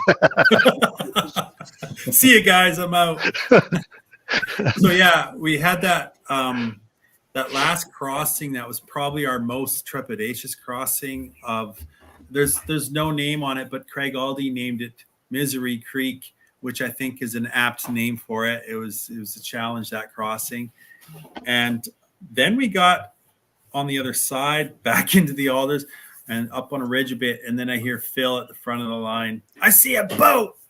So then everybody was so excited, and we kind of just, okay, camera guys, you're going to go down there first. You're going to get us, you're going to get them, get us, get them. And we'll set up this beautiful shot and stuff. So they go down, and then we come, and the boats are on the other side of the river. Now this is this is downstream from a confluence. So now the river is even bigger, and they're on the other side. We're exhausted, and Les, who, like we said, is like that redneck Sam Elliott guy, the surfer dude. He comes out. I picture him in my mind with a beer and a cigarette. He's walking up the rapids. He's like, you guys can cross here. And then Chris comes up behind him and just gets taken out by the rapids. And he's soaked, like head to toe. And I looked at Stephanie. She looked at me. We're like, no. And then we looked on the bank on our side where the water was deeper. I thought, why can't they just idle there and we'll just throw our packs and jump on? But obviously you can't do that. So then I yelled at them. I said, well, what about where the Fraser and the McGregor, whatever, downstream? And they're like, that's 2.5 miles away. I was like, we're never getting on these boats. And we're all kind of wet a little bit. So then they said, we'll try and find another spot. And they rip off. So we go back in the bush, and I got to tell you, that was like a feeling like I think I have abandonment issues, because when they left, I was like, no, I just wanted to cry. I was like, I can cry because I'm the last one in the line. Nobody will see it. The cameras are facing that way. But I just I remember calling Bill, and then I heard they're playing. In my mind, they were playing Guns N' Roses' Sweet Child of Mine. Like, they cranked it on their speakers, and then they were revving up their motors really loud, and then they'd silence, and they'd yell at us, can you hear us? And they did it again. I'm like, yes. And said, come to us. You can get on here. And then, yes. Yeah. Devil's Club or no Devil's Club, Stinging Nettle, no Stinging Nettle. We were like going. It was awesome. So all those human emotions, from the high, the low, the disappointment, the despair, we're never getting on these boats, to that. And then hugging him. I said, I've never been so excited to meet a stranger since my Tinder date. So that was a good time to see them. And you're right, Wade. Briar and Les were the perfect guys. Number one, they were really excited to be there. They went a couple days in advance so they could go up. Yeah. So they could go up like the McGregor, and they went to the falls on that other on the like they were touring. They were having a good time. And they okay. So one thing, they did say they brought a shrimp and steak, but they had to eat it. We didn't get there on time. How can 4 people eat the amount for 11? I'm not very good at math. I'm just kidding. No, they were very little. They gave us cheese and crackers. They had coolers and beer and cocktails and juice and pop. And then they had these hot dogs. And, oh, sorry, we don't have any buns. We just have these wraps. And sorry, we don't have any ketchup. We just have barbecue sauce. Greatest hot dog I've ever ate in my life. It was awesome. Yeah. And their music and stuff. Yeah, it was amazing. It was 100%. Hell of a welcoming committee. Yeah, definitely a happy contrast to the slugfest that we had for the last 9 days prior to that. On that, what as you kind of start to peter down the interview here, what for each of you guys, what was the most difficult part of the experience? What was the most rewarding or / your favorite part of the experience looking back at it now? And well, I guess we'll start off with Wade, and we'll kind of work our way around there. I think rewarding wise was actually, once we're in it and we weren't going back, completing it. Like when we actually got to the boats, I was pretty did everything I could to keep the emotions in check. Like that was, there's no real words to explain that part. Favorite part, well, definitely was Hobie's cabin. The boat ride, I kind of knew that was, I was looking forward to that part. The boat ride, I wasn't expecting it to be 2.5 hours long, but the boat ride, Hobie's cabin, and then Alpine. Those were the kind of the highlights. But I mean, the camps were, for what they were pretty damn good. Like we had 2 really good ones, man-made. So there's actually a lot of highlights. And team camaraderie, man. Like, outside of our daily lives, we don't really, visit each other constantly. But since then, like, everything grew a lot. Yeah, and when we see each other, it's always hugs and smiles and excitement Yes. when we see each other now. Yeah. Travis, how about you? What's that? Most difficult part for you, and then the most your favorite part or most rewarding part. Well, okay, so I haven't told anybody this, but I was actually really disappointed with myself because I didn't believe I could do it. And I was really scared to do this, so I was not really 100% committed in my brain, even leading up to it. And I was sort of like, just go like one step in front of the other, like we did on the trail. It was sort of like, okay, get your backpack, get all your food. And even as I was at Trapper Gord's buying my food, I didn't think I'd ever eat that food. I didn't have the belief in myself that I'd be able to do it. I thought the summer before was hard, but I made it, and that was a trail. So I don't know why I was pretty scared to even get off that helicopter. And then it probably hit me about 2 weeks later. I wish I could have done more for you guys, because I felt like a freaking tourist, and I didn't want to bring the group down or be a danger to the group or put anybody in danger because I wouldn't be able to do it. Shit. So 3 weeks later, I realized I not only could I do it, but I did do it. And so I thought back to it. I was like, well, maybe I could have carried more gear for TJ, or maybe I could have helped out Jared, or maybe I could have cut some alders for Phil. Maybe I should have learned how to GPS to help out with Daryl, because I kept thinking my job is to be a director. I got to put the story together. And it's kind of like I put all the bush skills and all the survival skills. I used to teach survival classes. I put all that aside, and I acted like a city boy that didn't know anything about the bush. I thought I'm just a director because I didn't believe in myself. So I kind of felt like you guys dragged me through the bush, and instead of helping you guys go through the bush, I was so scared of being like a sack of potatoes and maybe putting somebody in real danger that I was just scared. I don't know if I'm making sense. Travis, I think one of my highlights of life on the trail was hiking with you, and you had the best sense of humor and the best comments. And if there was one thing that kept us going, it was mental stamina and grit and the tenacity. It wasn't physical strength. It was all in our head.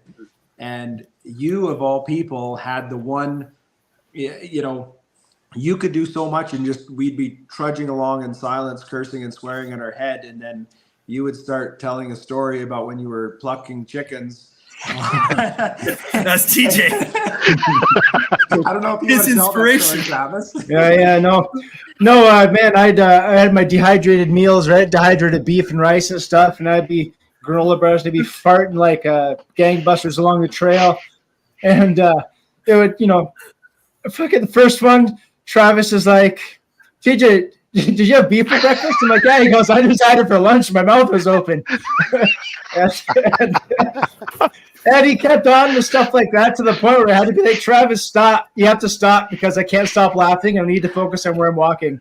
You're going to kill me through laughter because I'm going to slip off this log or something.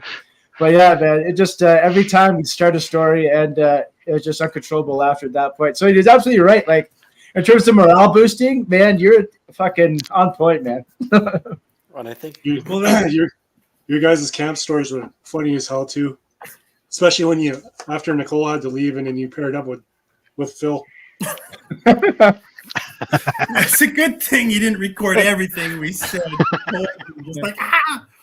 You actually didn't. It was like I was Yeah, at a girls' summer camp, you two.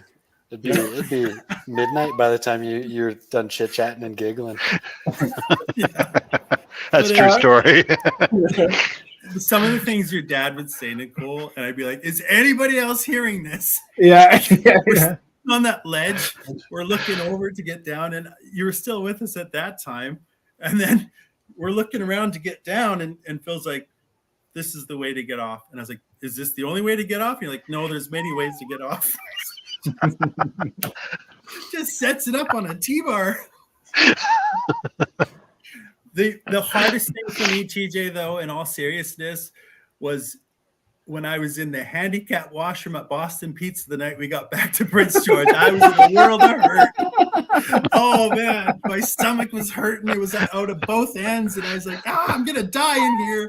It's going to stink. The paramedics are going to be gross. They're going to think I'm some kind of crackhead. And, it was just terrible. It was a lot of pain.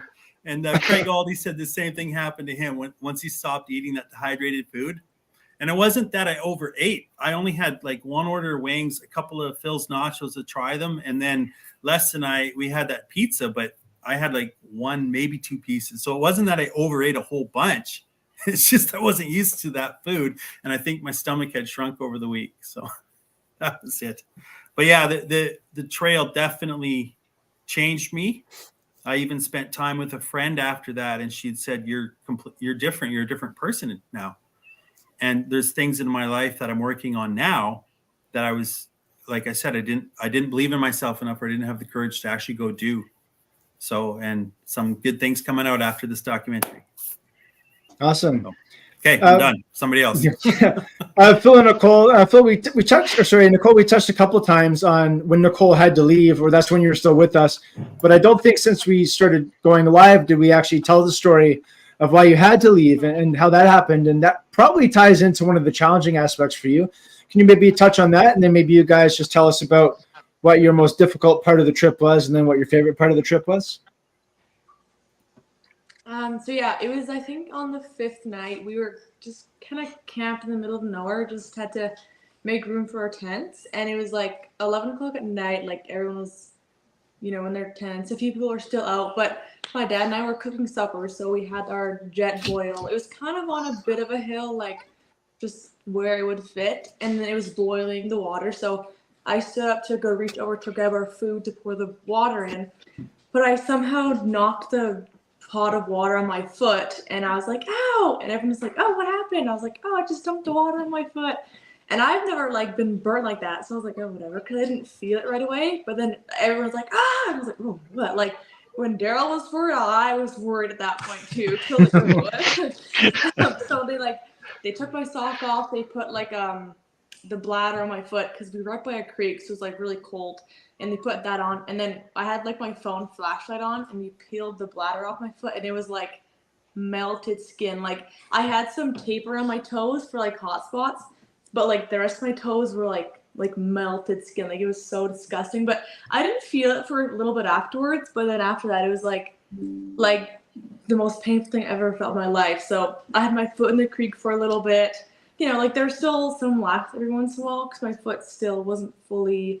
I still didn't fully feel it, but then after in the tent trying to sleep, we definitely did not sleep very much because nothing could cool my foot down. And especially being out in the wilderness like that, obviously you can prepare, but it's not there's not much you can do. Luckily we were by a cold creek because that really helped, but there's not much we could have done. We kind of had to do with what we had. Go ahead. So Phil and Nicole, actually, before we go to, kind of favorite parts of the trip and such, that actually, Phil, I think, and correct me if I'm wrong, I think I heard you say that was probably the last access point for a helicopter for quite some time. And we just so happened, all those things just kind of happened at the last possible opportunity for Search and Rescue to fly a chopper in to pick up Nicole. Can you talk a little bit about that? Yeah, so Nicole there had it been... is. Yeah, With Nicole. the 2 rivers. Yeah, Nicole had been sick for probably, was it 2 days, I think? Yeah. probably 2 or 3 days. And on the trail, the first day she seemed fine, and then in the tent she was propped up on her backpack trying to sit up sleeping because her sinuses were plugged, and she was coughing and couldn't breathe out of her nose, and just those really miserable colds that you just want to lay on the couch all day. And she hiked like that for 2 days, and I don't think most people even realized it that much. But I could see her when I'd stop and Daryl and I would check GPS coordinates. She'd lay down on the side of the trail and fall asleep, like instantly fall asleep. And that's when I knew that she was sick and that it wasn't good.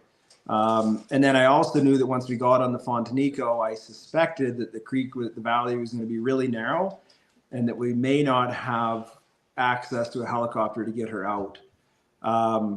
So I think it was about 3 o'clock in the afternoon. I asked her, do you want to go home? Like, can you still keep going, or do you want to go home? And she's like, no, I need to go home.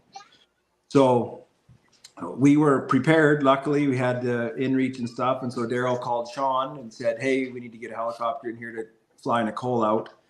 And then we talked to Craig to try to find out where a helicopter could go, because that's where the helicopter could land. Because that was the other part, is we were in pretty thick brush in there, and there's not a whole lot of places that they can land. And so Craig said that there would be a gravel bar at the confluence of the ice and the Fontanico Creeks. So we pushed pretty hard that day and got in. I think we got to the confluence there about 7:30 at night. And the helicopter was supposed to come in the next morning. We had word that search and rescue was going to come in the morning. And so Daryl and I went across the Fontanico and started cutting the helipad, because there was a gravel bar there, but it wasn't big enough. And that was probably that whole 24 hours was probably the highlight and the low point of the hike for me. Like I say, Daryl and I have hiked through a lot of really shitty country and done some horrible hikes and spent some low times together. But man, Daryl grabbed his saw and started cutting alders, and we cleared, I don't know how much land we cleared, but we cleared a big chunk of land that night beside the gravel bar. And it was, again, Travis, I felt bad because I was just throwing bushes into the creek to go down the creek, and Daryl was running the saw, and I finally like, Daryl, I need help. And I took the saw away from Daryl, and then I started cutting alders. But we worked till about 11 o'clock that night cutting the alders for a helipad. And then when we got back into camp is when when Nicole burned her foot. So like I say, luckily we were prepared. We didn't have burn dressings, but we had everything else there. But then even the next day when the helicopter came in, I didn't really know. It was hard to see Nicole leave, but I didn't realize how much of, one of the team that she was. And I watched her leave, and I, of course, crying and sobbing, and I turned to walk away, and Wade is standing there crying and sobbing and gives me a hug. And I think everybody was crying and sobbing at that point. But it was, and I think that's kind of when, in my mind, where we all started to become a real team, and we became close, and we became connected with each other. And I think that's part of what kept us going through the rest of the hike, was that connection we had with each other. Because when I was down, Travis was up and was telling a joke about how bad Travis smelled, or TJ smelled. And so we all helped each other along. His farts. Yeah. Yes. But we all helped each other along that way. So that was definitely the hardest part of the hike for me in that day. Daryl, how about you, sir? I think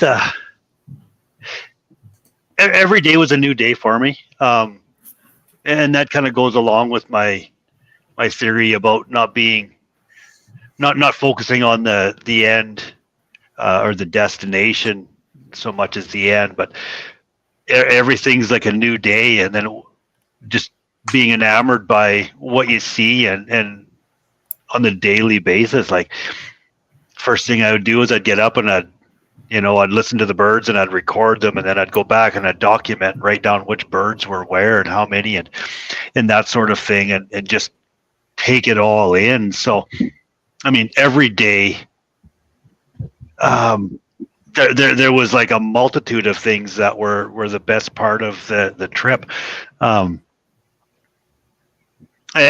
yeah, exactly. Just like Phil was talking about, it gives me like more than happy, you know, and you see it, and you know, like I've got, you know, kids myself, some big, some small, and they're all the same, and they're still all our kids, and you know, so I know what that's like, and you just jump in and you just do it. It doesn't matter what it is, you just do it, and that's where I was at with that. So I mean, that was, in my mind, for me, that was a high point for me, and a low point for Phil in some ways, to have to do that. And I won't get beyond that, I guess. The low point for me, I'm used to doing difficult things, all over the place. So I'm pretty good at just handling it and gleaning the good stuff, and not paying any attention to the bad stuff, and accepting that you're exactly where you need to be doing what you need to be doing, as long as you're doing something and not just hoping, because hope without doing something is foolish. There's some lessons there. I'm rambling a bit. The low point was probably day 1, day 2, day 3, and once we got out of Hugh Lake, I had a little glitchy sort of setup with my inReach and the coordinates, and I couldn't get the coordinates that we had pushed into the GPS to know where some of the waypoints were that we had, and I struggled with it, and I was pretty disappointed. Like, part of the thing that I was there to do was, you know, navigate and hit the points, and I wasn't able to hit the points. So it was, I took that serious, and I really took it to heart. Yeah, it still bothers me that that's the case. So I guess the light to that is I'll get better at it. But I know I remember once we got into our camp that night, and had our supper out of the pool of brown water there that we had. not where we needed to be, but it was good just the same. And I spent from 10:30 that night, when everybody kind of bedded down, and burned a bit of midnight oil. It was 1 o'clock when I turned my lamp off, and my fingers were starting to get cold at that point too. But at least that was the time I spent figuring out a way of getting the waypoints into the GPS, and from that point on, I was a lot happier about that scenario. But I really wish I would have had some of that nailed down a little bit better. And I don't know, it was something glitchy. I've never really experienced it with that setup before. So, prevailed, but that was a low point. That was probably the biggest low point for me. Seems weird, but I really felt like that was a letdown, and I think it created a little bit of anxiety that I wish didn't have to be there. Awesome. Jared, sir? Yeah. Fellow compatriot, fellow camera guy. Obviously a great time, big challenge. What was the most difficult thing for you, and what was your favorite part of the experience? Well, first I want to mention to Travis, I think you're selling yourself short, because you were the first one to cross at most, if not all the river crossings. So you're kind of the wayfinder across the rivers. So I think I appreciate that, and I think we all do. But as far as the most difficult part, I think probably just keeping my head in the game mentally. I knew I was in good hands with Daryl and Phil. It was just tough when it came to sort of just the vegetation and especially the alders, where it just seemed like you're almost you're not making progress. And Daryl mentioned it in the beginning, kind of, I thought it was an 8-hour day. It was 11-hour day to do just over 4 kilometers. So that was definitely the slowest I've ever hiked, and that took a toll mentally, but it sort of all melted away as soon as you got your camp set up and you're able to lay down and take a load off in your tent.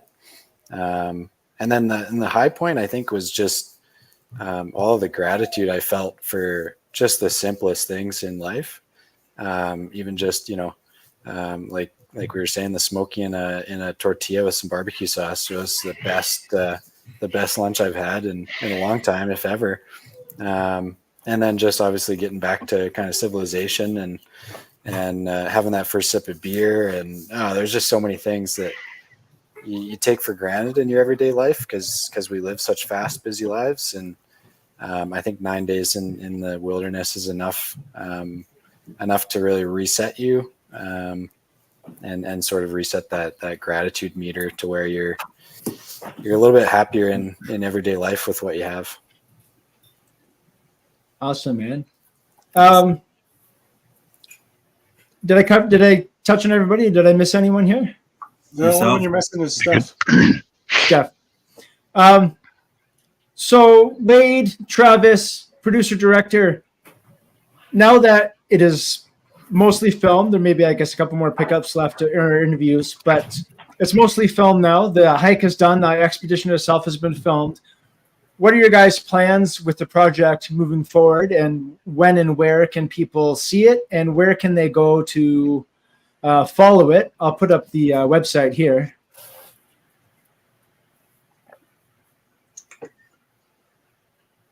Okay, so it's kind of grown from what I first imagined.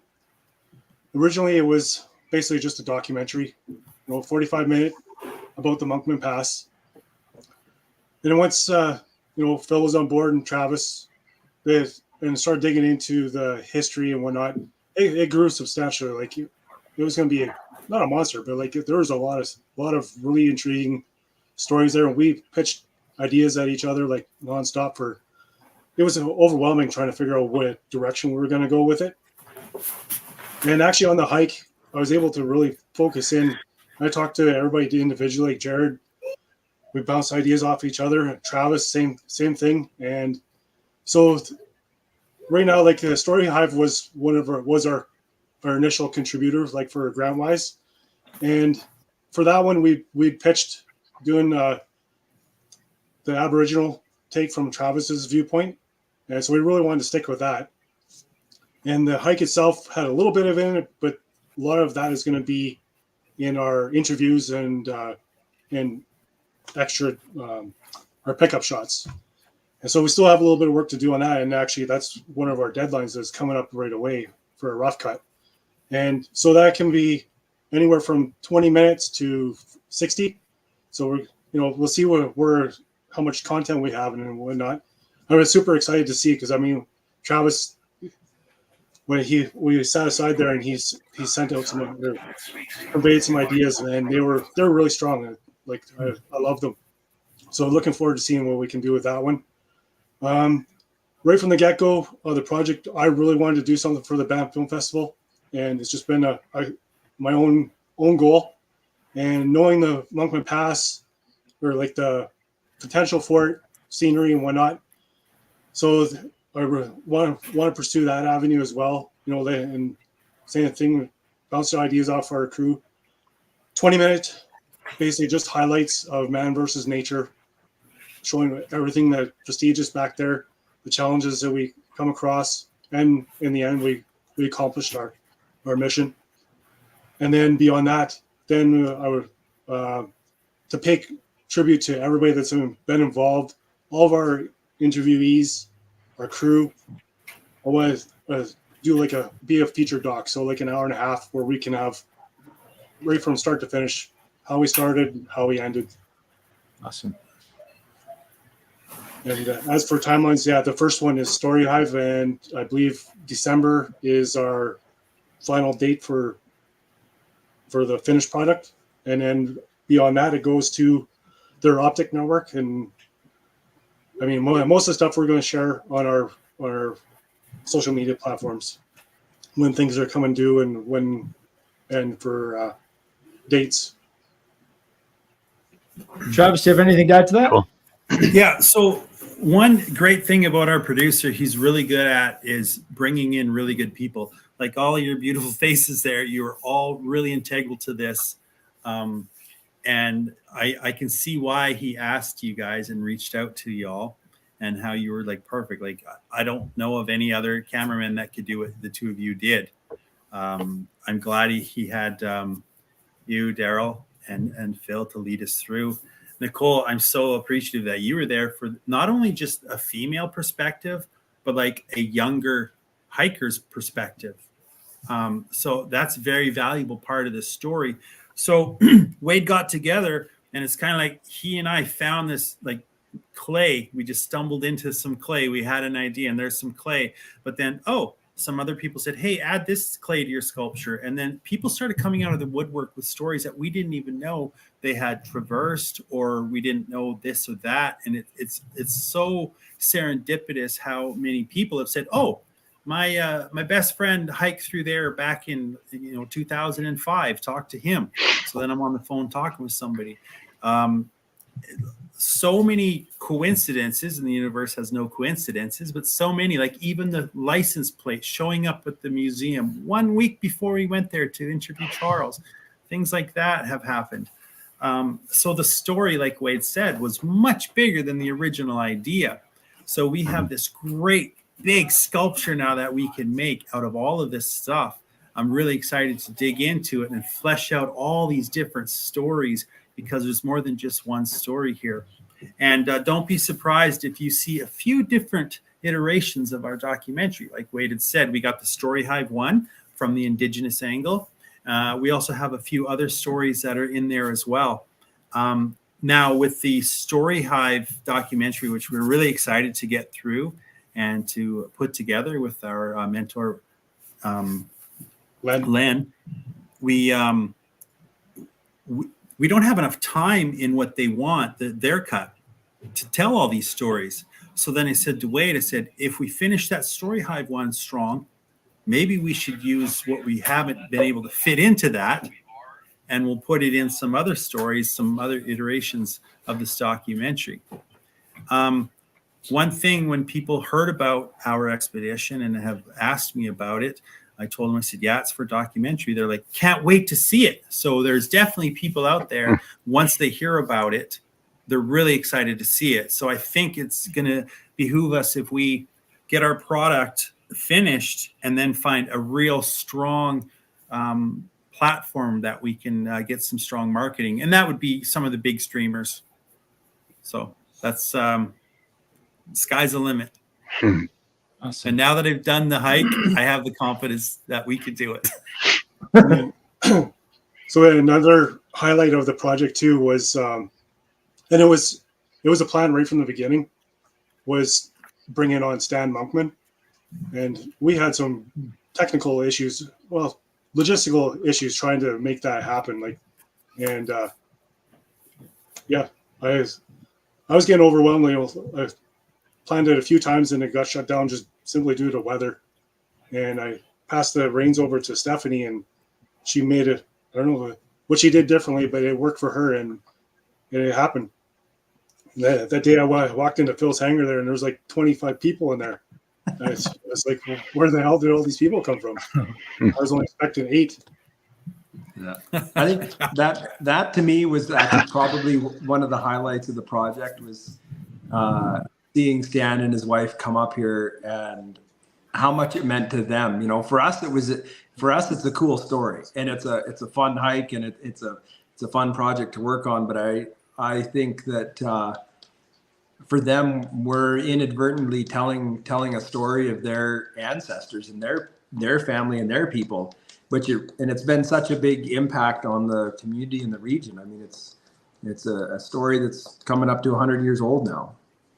So I think it's such a neat part to have them be part of this project as well. And it was a challenge, you know, all of us working and whatnot. And I did, like, I wanted to spend as much time as I could with them. I think Travis actually got to spend the most time, and wouldn't change that for a minute. It was incredible when they would take us. Like we spent the day at the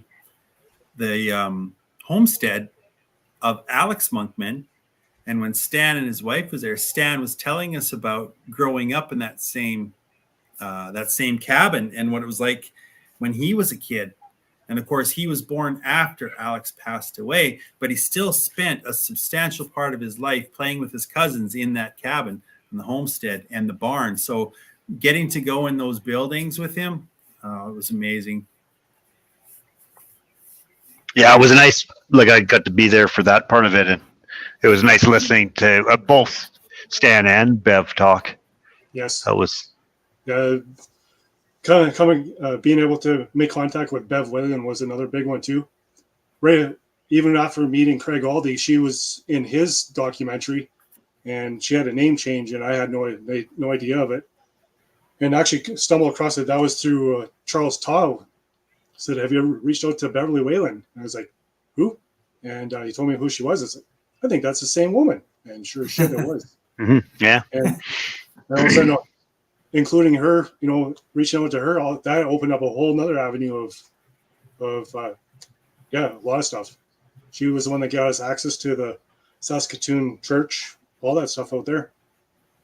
That was amazing going into that church. And here's Stan talk about his parents getting married, and then how the town site was before they moved to Wembley. So for me, having somebody like Daryl as part of this, when I see Daryl, when I see how excited you get about the history and this area, and then you'll relate it to like maybe the book or something, it makes me excited even more for this project. And I'm like, okay, that inspires me. And then like Wade and I, we came up with some new scenes and angles last week talking with the Monkmans at the cemetery. Remember that? Yeah. So it's just when you get good creative people that are passionate about it, you put them together, who knows what clay sculpture you can make. So I'm pretty excited about this. And then we haven't even mentioned anything about the gala because it's something we want to do, but there's so much to do with the documentary that it's kind of on the back burner a little bit. But we should get together and talk about that because I know a lot of people want to come and see our presentation. And then whoever's or whatever's motivating the Facebook page, it just went past 600. So that's awesome. Cool. I don't know if that was actually the thing that TJ is doing right now, the podcast. It kind of coincides with that timeline because we were only like a 550 or 575 in the last day and a half. It's gone past 600. I think you're muted, TJ. Thank you. That was good. My first day. I guess as we kind of wrap it up, I'd like to hear if any of you guys have anything that I didn't ask, we didn't cover, you want to get out there, or any kind of parting thoughts about this whole experience, about this documentary project, and then we'll sign on off for the night. I think one thing I want to mention, there's two other people here already said something about wanting to hike back through there again. You're in. For about 2 weeks afterwards, I'm like, hell no, never going to do that again. And now I'm starting to think, no, I think I'd like to make it a project to cut that trail again and open it up. I think what Craig did must be 20 years ago. Hey, Wade? Almost 25. Almost 25. Yeah. So what Craig did back then really allowed us to go through now. And if we don't do anything else in there, what's it going to look like in another 25 years? So I'm game to go back in there and cut some more trail. I think we might helicopter in the first 30 kilometers and maybe have some chainsaws and some gas instead of a handsaw. But when you say that, and I've been working on the things in the back of my mind, and that's what I've been saying too. We have to manage it a little bit different, and we fly in, we get some real grub steak in there, and we spend some time, and we come back out, spend some time, and come back out. It's not going to be any easier, but it's going to be a little bit more comfortable and be productive. Yeah, I think it's important. Yes, I think if that trail was. Sorry, go ahead, Wade. No, I was just going to mention on the Hoey's cabin side of things, that would be we talked about between our crew and everybody else. Craig Aldy, like the opportunity to restore that place into something where people can visit, and even if it's just a like a camp spot or a leg of the riverboat journey, however that works. But I think that would be pretty awesome if we could find a way to make that happen. Mm-hmm. And that side, and equally, even the Monkman Trail gets hiked so much into Monkman Lake, and I don't know, Wade, if you know the numbers of people that go in there, but in my mind, the best part of the trail is a day after Monkman Lake, like all the way, Hugh Lake, and I've even heard people talk about go up to Hugh Lake. Well, go past Hugh Lake to Descent Camp, like that. I want to go back in there again. Like I'd go back in there this year yet if somebody wanted to. Like it is fantastic country in there, and I think that's a very doable and easy, an easier thing to promote. Fixing the trail out Fontanico Creek, that's a big job, and that's going to take some coordination and work of a lot of people. But that's right. And then then on top, go ahead, Travis. Oh, I was going to say, Breyer figures he could get a bunch of boaters, because there was a bunch of boaters that contacted him after and said, "Why didn't you ask me? We wanted to go." So the River Rats of Beaver Lodge and the River Rats of Grand Prairie, those clubs, they have lots of members that want to go around and see that. And I was talking to Breyer, and he said he would donate some men and gear, because he's got all kinds of good gear, to clear out the cabin, put a little work in there. I know that when Craig Aldi approached them, they said they didn't want anything done to it. I think that's a bit of a shame, because that cabin is amazing. I know that the roof is collapsed on the one part, but somebody like Daryl to restore it would be just incredible. And even Craig Aldi's dad said when they went in 76, they pushed the lawnmower and they cut all the way to the river, the lawn, because they had to do some work to stay overnight there. They actually slept in it. Yeah. So a bit of a cabin restoration project would be good. And then the cable car crossing, that has to be done. The other side, you have that suspension bridge, but that was put in because that's in the park. But if you could get something like that for Misery Creek, that would make this hiking trail more of a hiking trail. And if it was developed on the other side of the lake, like what we're all talking about, I firmly believe this would be one of the most beautiful hiking trails in the world. As it is right now, I wouldn't recommend anybody do it. We managed to do it because we had a good cohesive crew. And those of us that weren't as experienced were too stupid to know not to do it. And then we also had really good support crew. We had boats picking us up. I've heard some horror stories of other people hiking through there where they had to go across on a little rubber dinghy across the McGregor.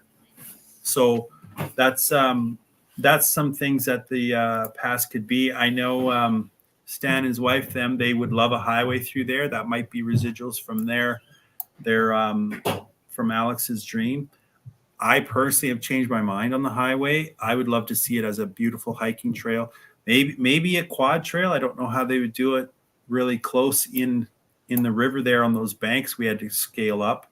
I don't know how to get around that, but definitely develop it as a hiking trail. Then I would say, yes, do it. But until it's developed and cut out, problem is the alder is domestic. It's not an import. And so it grows crazy fast. That alder grows. Like all that stuff you guys cut for Nicole's helicopter, I'm sure that'll be grown thick up again next year. And that's only 1 year. Yeah. Yeah, it will. Yeah. That's what I'd say. And then the only other subject I wanted to touch on is something that Bev Whalen had reached out to me about. She's still working like last 15 years, I think she said, trying to establish the Monkman homestead into a historic site, heritage site. Mm-hmm. It still hasn't been fully done yet. So I'm not sure what's involved in that, but I think that'd be a pretty it needs to happen. That'd be a fun project to work on that we could help with. Yeah. Yeah, a little support there. For sure. Awesome, guys. Well, I want to thank you all for coming on tonight and giving me a couple hours of your time to talk about this project that we worked on. I'm really excited to see all the different cuts as they come out for Story Hive, for Banff Film Festival, and anything else as well. Also, for the audience watching, man, it was such a great experience being with these guys on that trail and getting to be able to kind of team trauma bond over the 9-day gauntlet that is the Monkman Pass. It is beautiful there. It is very challenging, but it was just exciting to be a part of a small number of people that have done it in recorded history, and to be a part of an awesome, be connected to a great historical project too. So that was super awesome. Guys, you can probably watch my Facebook as well if you're a follower of the show, on my Facebook, Twitter, et cetera, for when the Monkman Pass documentary will be coming out in its various manifestations. I'll certainly keep everyone abreast of that. And everyone else, Wade, Travis, Daryl, Phil, Nicole, Jared, and of course, Stephanie and Sean out there, and everybody else, Briar, and crew that helped. And last, thank you guys so much for being a part of this. It was an honor to have you guys on tonight. And yeah, I'll let you guys all go. Thank you so much. Thank you. Miss you guys. Thank you. Love you guys. That was awesome. Thanks, TJ. Thanks, guys. Yes, thanks, TJ. Very welcome. Thank you. So that's it. So as I've told you guys, Wagons West will be moving over to Substack entirely. So you can pay attention to what's going on over there at tjkennedyphoto.substack.com. You can join as a free member over there. You don't need to subscribe at any paid level, but if you do, I certainly appreciate that. $5 a month gets you access to all articles, not just parts of some articles, and you still get a full article every month on the free subscription, and you can kind of keep in touch with what I'm doing and what's going on in the West around you. So thank you guys so much for joining us tonight. Really appreciate you, and yeah, we'll see you on the other side.